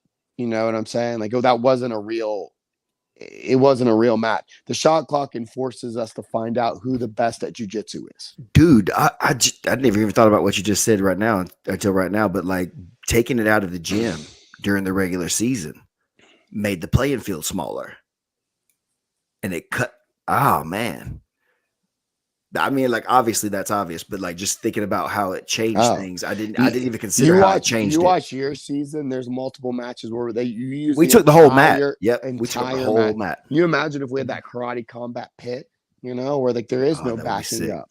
There is no backing. If you're backing up, now all of a sudden you're in a huge disadvantage because you're like. I mean, you saw what happened to Craig Jones and Philip Rowe. Philip Rowe, yeah. Philip Flying Triangle. And but yeah, that's where the shot clock is like, dude, I could play LeBron. Let's imagine I played LeBron one-on-one and we used the entire court. I have pretty good cardio. That is something I'm very proud of. I do have very good. And I just tried to run away. I just tried to run away from LeBron because the match is only 6 minutes. And I was just trying to throw up one shot. And let's say like I threw up some hook shot from half court and made it. And LeBron's definitely, there's no way because LeBron would have steal the ball. But you guys get what I'm trying to say, right? It's like, LeBron only beat me 4-2 or 4-0. And LeBron's only 4. It's like, dude, you watch the game back and I'm literally running away from LeBron, dribbling near the other basket, making circles and just running from the dude. Like, he'd be like, dude, like, but that's how some of these guys compete. Mm-hmm. It's the very similar thing. Yeah, these are the same guys that show up and have one guy in the division, and they took first place today. Well, with one, yeah, exactly. Well, and like 1v1 basketball, you know, like so basketball is probably the best it's ever been. We're just, you know, we have YouTube and everything. So there's guys making money just doing 1v1 basketball on YouTube. But what they've done is now it's like most guys they do 3 dribbles. Because they realize if you just give a guy unlimited dribbles, those games are unbearable. You can't watch, and like they'll last forever because some dude will just dribble. He's just dribbling, trying to wear his dude out. It's not a real basketball. And so they'll just do 3 dribbles because now it shows like you got to be able to get your shot up. You got to be able to create some space in a very short amount of time. And it's fun to watch. For the Skaff, record, go ahead, please. For the record, and they can clip this. I believe you would body LeBron. He would just flop all over the place. Yeah. That's LeBron to me. That's a Skaff would go up to his waist. Dude.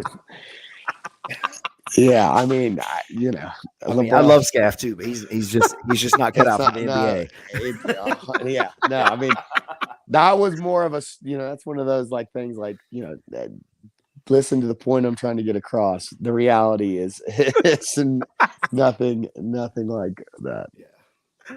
Go ahead, Egg. All right, so going back to PGF World Season 6, Skaff, you're going to be pretty much being the referee, if you will, of the pre-show. You know, having to handle the yahoos, Tim Freeman and Rafa Spars from Inside BJJ podcast and Verbal Tap. I didn't know that they have beef, so. Oh, they do. It goes back ways. They have is it for real? I will let them speak to it. They both have their own platforms and they can speak to it. But Skaff, you're going to be the man, just kind of holding down the pre-show.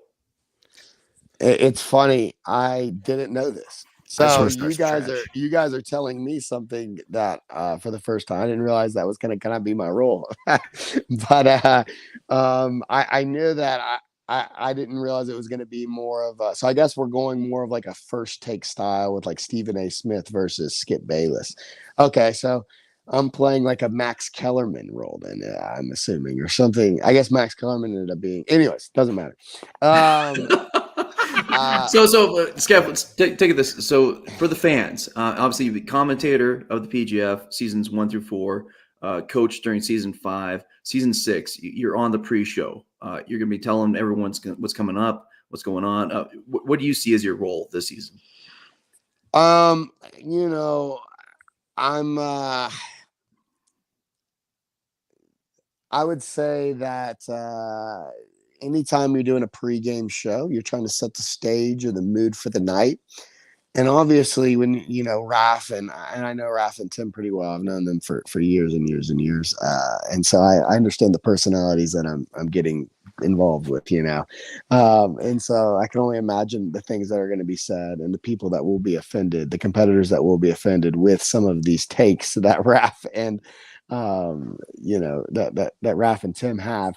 But yeah, to me, it's all about setting the stage and letting the audience know, like, what is on the line for the night, you know, and it can be very difficult, especially as a casual fan, when you tune in sometimes. And if there's not that, like, you'll just turn a game on, you don't really know who the competitor, you don't really know what's at stake for the night.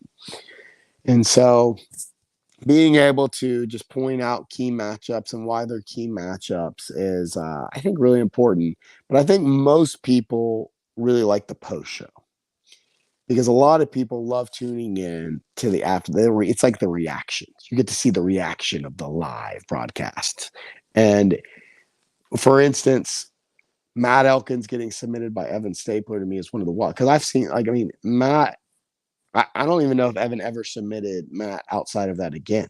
That was just literally unbelievable, especially to people that knew those guys and knew the skill level. I mean, Matt's a phenomenal grappler, one of the best grapplers I know. And he just got caught. He got caught by Evan. The setup Evan hit was beautiful. And it's after the fact, the reactions sometimes, like, people love the post show where Shaq and Charles Barkley are reacting to the game almost as much as the game. And so there is, like, personality, and there is, again, some storytelling, and there is some bravado and emotions that are elicited that I think a lot of fans really love. And I think it's super necessary and I think people take themselves too seriously. I think what makes, again, like, I'd say inside the NBA, with the TNT guys are the pinnacle of sport broadcasting right now, like show. I mean, they've won Emmys. They just are super, super successful. And a lot of it is because there is no filter. They're not afraid to offend players. They're not afraid to just say a player played bad. And too often, if you listen to a Flow Grappling broadcast, nobody wants to step on anybody's toes.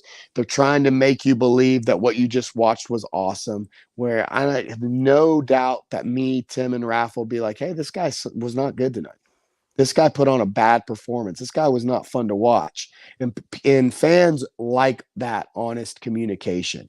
I know I hate when some guy's trying to convince me that this fight's exciting, or that this guy put on a good performance, and I just don't believe in that. I'm not saying you're a bad, I'm not even saying you're a bad grappler. I'm just saying tonight you put on a poor performance, or hey, like, you were boring tonight, or and look, get your feelings hurt if you have to, but I'm just giving you an honest take. And if you can't take that, like, that, I don't know what to say.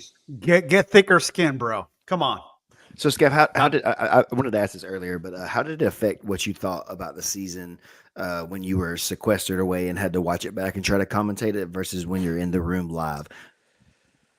To me, it felt more like I was in a reality TV show watching it back live. Like, when you're there, it just feels like another day at the gym, right? Except now you've got a mic in front of your face, you're hanging out with a couple people, and you're trying to just be a commentator and everything. Watching it back, yeah, it felt like it felt like we were shooting something for MTV. Like, we were shooting for something that was like a reality TV show. And especially with you had Matt Elkins and Jake Elkins, obviously, their personalities. And then all you guys, Steven versus Randy was a wild matchup. Like, that's a matchup that I definitely remember from that season. Obviously, I remember Randy tried to, like, throw you, and you just landed right. That was amazing. That was one of my favorite parts of the season. Then you obviously had the Evan Stapler bad guy storyline, where he was just, like, kind of doing dirty things. And then the Elkins brothers, like, had to talk, it was almost like they beat him up outside type of thing.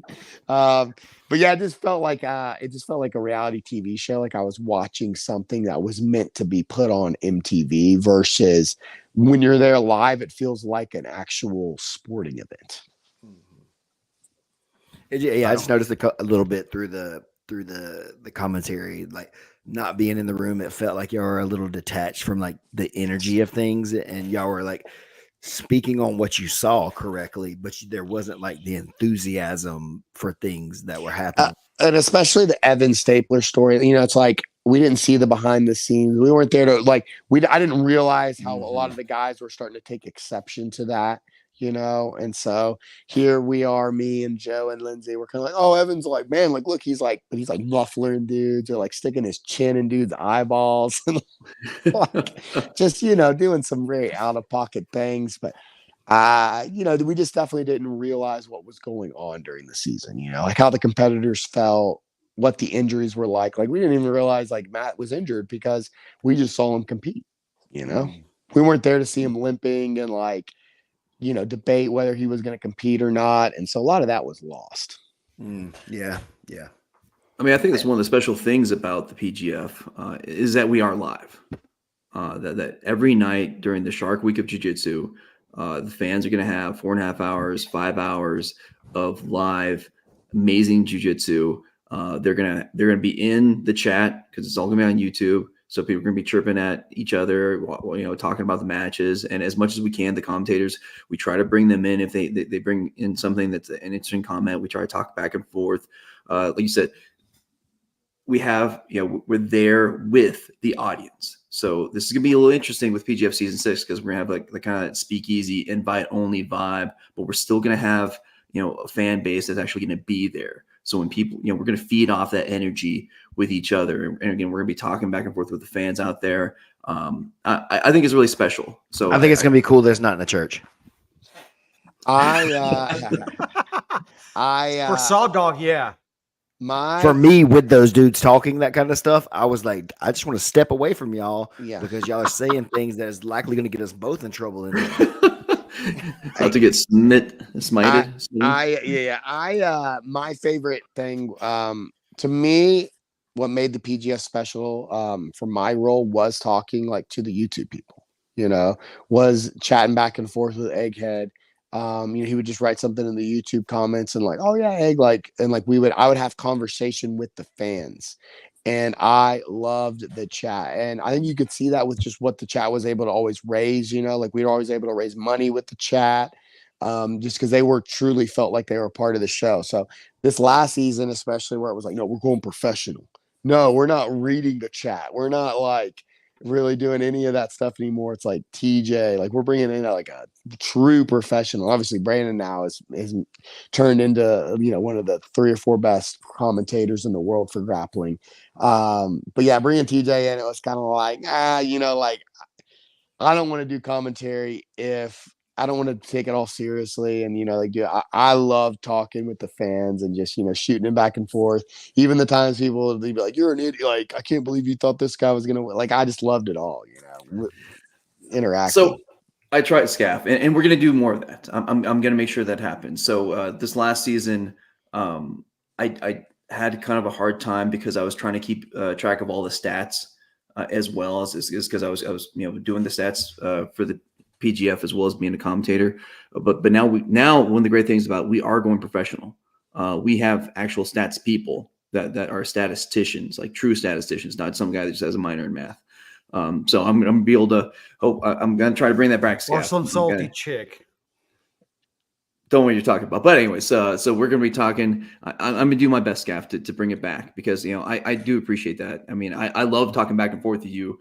The fans are just tuning in. I was that guy on the chat because I was just back in North Carolina. I couldn't, be there, but now I am. So I've gone through Looking Glass, and so I'm going to try bringing that spirit, Skaff. I'm going to try to do what you did and keep it interactive. Because again, I agree. I think that's one of the great things is that we do have that, that touch point with our fans. We care about them and we interact with them, and they're a part of the show. If you care about the PGF, you can be a part of it. You're on there on the chat. You're doing the super chats. We're appreciating you helping out the competitors, but also just bringing flavor, bringing perspective to the matches, whether you agree with us or not. I think that's special. I appreciate that, Skaff. Yeah, I mean, look, Egg was a super fan. We had to give him a job because I mean. Every Friday, all the comments just read Egghead, Egghead, Egghead. I'm like, shit, let's just bring him in. You're welcome. Thank you, Waldo. Appreciate that. Gave me something to do with my midlife crisis. I appreciate that. Yeah, listen, we've been going on yapping for almost 2 hours. I didn't even realize. Any final thoughts before we go? Final thoughts. Yeah. So season 6 is going to be special. Over $100,000 are being given out. I'm super excited to see how the regional PGF competitors do against the world-class talent. I would love to see, because I mean, and I also know deep down, you know, as I've said, like, hey, I think PJ and Andy Varela are 1A, 1B. I think then we have those next three guys, Davis Asari, Max, and Kieran. And then after that, who knows, you know? And at the same time, I know every season we come in with kind of like I think it's going to be this, this, and this. And there's always the outliers. There's always somebody that has a surprise. I would love to see Elijah Carlton and Kevin Buring, David Evers, one of those guys have a really, really good season and finish in that. I mean, if one of those guys could finish in the top 8 and top 5, I mean, it would just be insane. It would really just showcase how good the PGF talent is or has been even in the past, you know. Guys like Matt Elkins, guys like Jonathan Roberts, like those guys are very, very, very good black belts. And so that's to me the side. Yeah, there's so many. I mean, the list goes on and on. Like these guys can compete with, you know, nationally ranked grapplers, and these guys can put on good performances. So I'm super excited on that part, and I'm excited to see what's to come. You know, I did a podcast on the Grappling Discourse where I was talking about the state of promotions as a whole, and I can see a world where in 3 or 4 years, the PGF and IEGA are the premier promotions because they're the ones paying the most. And so the PGF can keep it up, and just imagining a world where now $50,000 is given out to each athlete, where it's like the winner of the 5 guys are each getting $50,000. To me, that's my dream, and I think we're getting closer and closer to making that a reality. Stephen? Heck yeah, Skaff, man. Appreciate you coming in and talking to us, dude. You're definitely a wealth of knowledge, man. I listen to your show every time it comes out. I'll be checking on there some days. I'm like, man, I hope he's got another one out. So and again, I don't always agree with everything that you say, but I do like that you have strong opinions because it gives me stuff to think about. Sometimes when you say stuff that I don't initially agree with or think is correct, I'll go look into things and get some research and, you know, find new information about stuff, or, you know, new take on a topic that I hadn't really maybe given as much thought to, you know, as you had. So I just want to say, man, I appreciate your work that you're doing, man. It's really fun. And I don't know how many people you get on your views or whatever, man, but I'm definitely one. So I appreciate it. Egg, final thoughts? Yeah, I listened to them all, every single one of them, especially the Blue Belt episode and the Purple Belt episode, because I'm almost there, baby. I'm almost a human being. Because you know, BMAX says Blue Belts aren't real people, so I'm almost there. I'm almost a real boy. But just because we hit a little bit, but you know, it could not have been done without you. So tomorrow, Grapplers, No Gi, No Money goes live. The documentary of the Professional Grappling Federation. I know you had to be a part of it. What can you tell us about the documentary? What are your thoughts about it? It's funny, you know, people always assume that I know a lot more than I do sometimes, you know, because I am behind the scenes and I do. It's funny. They were trying to show me the documentary. Keelan was trying to show me the documentary a few days ago, and I didn't watch it. You know, I just decided I was like, I'm not going to watch it. And so Wallow doesn't like that. I'm going to be just as surprised as you guys. I'm always love being surprised by what these guys do, you know? And so I love just like sitting there and like, I'm going to be watching and tuning in with you guys. I've seen maybe like a minute of it, you know, and obviously we've all seen the trailer and it looks absolutely incredible. And I know kind of we're going to get to see the storyline, you know, I know it's going to follow, especially like Travis, Nakaya, and obviously Elijah, who is the current face of the PGF. But I don't even know what to expect, you know, honestly. I know that Keelan has put months into this and that he traveled, you know, from multiple different states to get these interviews, and he sat down with a bunch of different people. And Keelan, of all the people that I've ever met, is a special guy, man, and he doesn't get enough credit. Brandon wouldn't be in the position he is without Keelan. And Keelan is a true asset and just really an inspiration to me and a lot of people that know Keelan, because he is, I mean, I'm telling you, man, the dude is a genius. He is very, very inspiring, and he's a guy that I just think is one of the most talented people you'll ever meet. And so I'm going to be just as excited with you guys, you know. I don't know, man, because people ask me all the time, I'm telling you, listening, like, hey, can you get me into the PGF? Or hey, can you do this for me? Or hey, can you talk to Brandon on that? And I'm like, man, I kind of like, me and Brandon are friends. He's like a brother to me, but I try not to overstep. I try not to like, I don't want to be the dude that's like, hey, Brandon, like, do this for me, or like, let me watch the documentary early, like I try to be That just was like me. everybody else, We're the dang insiders, so we've been asking to see it early, listen, and you get to do it, and we don't. I didn't though. I chose not to. That shows you how the type of person I am.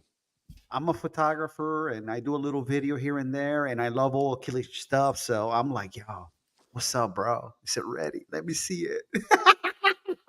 Yeah, no, That was me. That was me.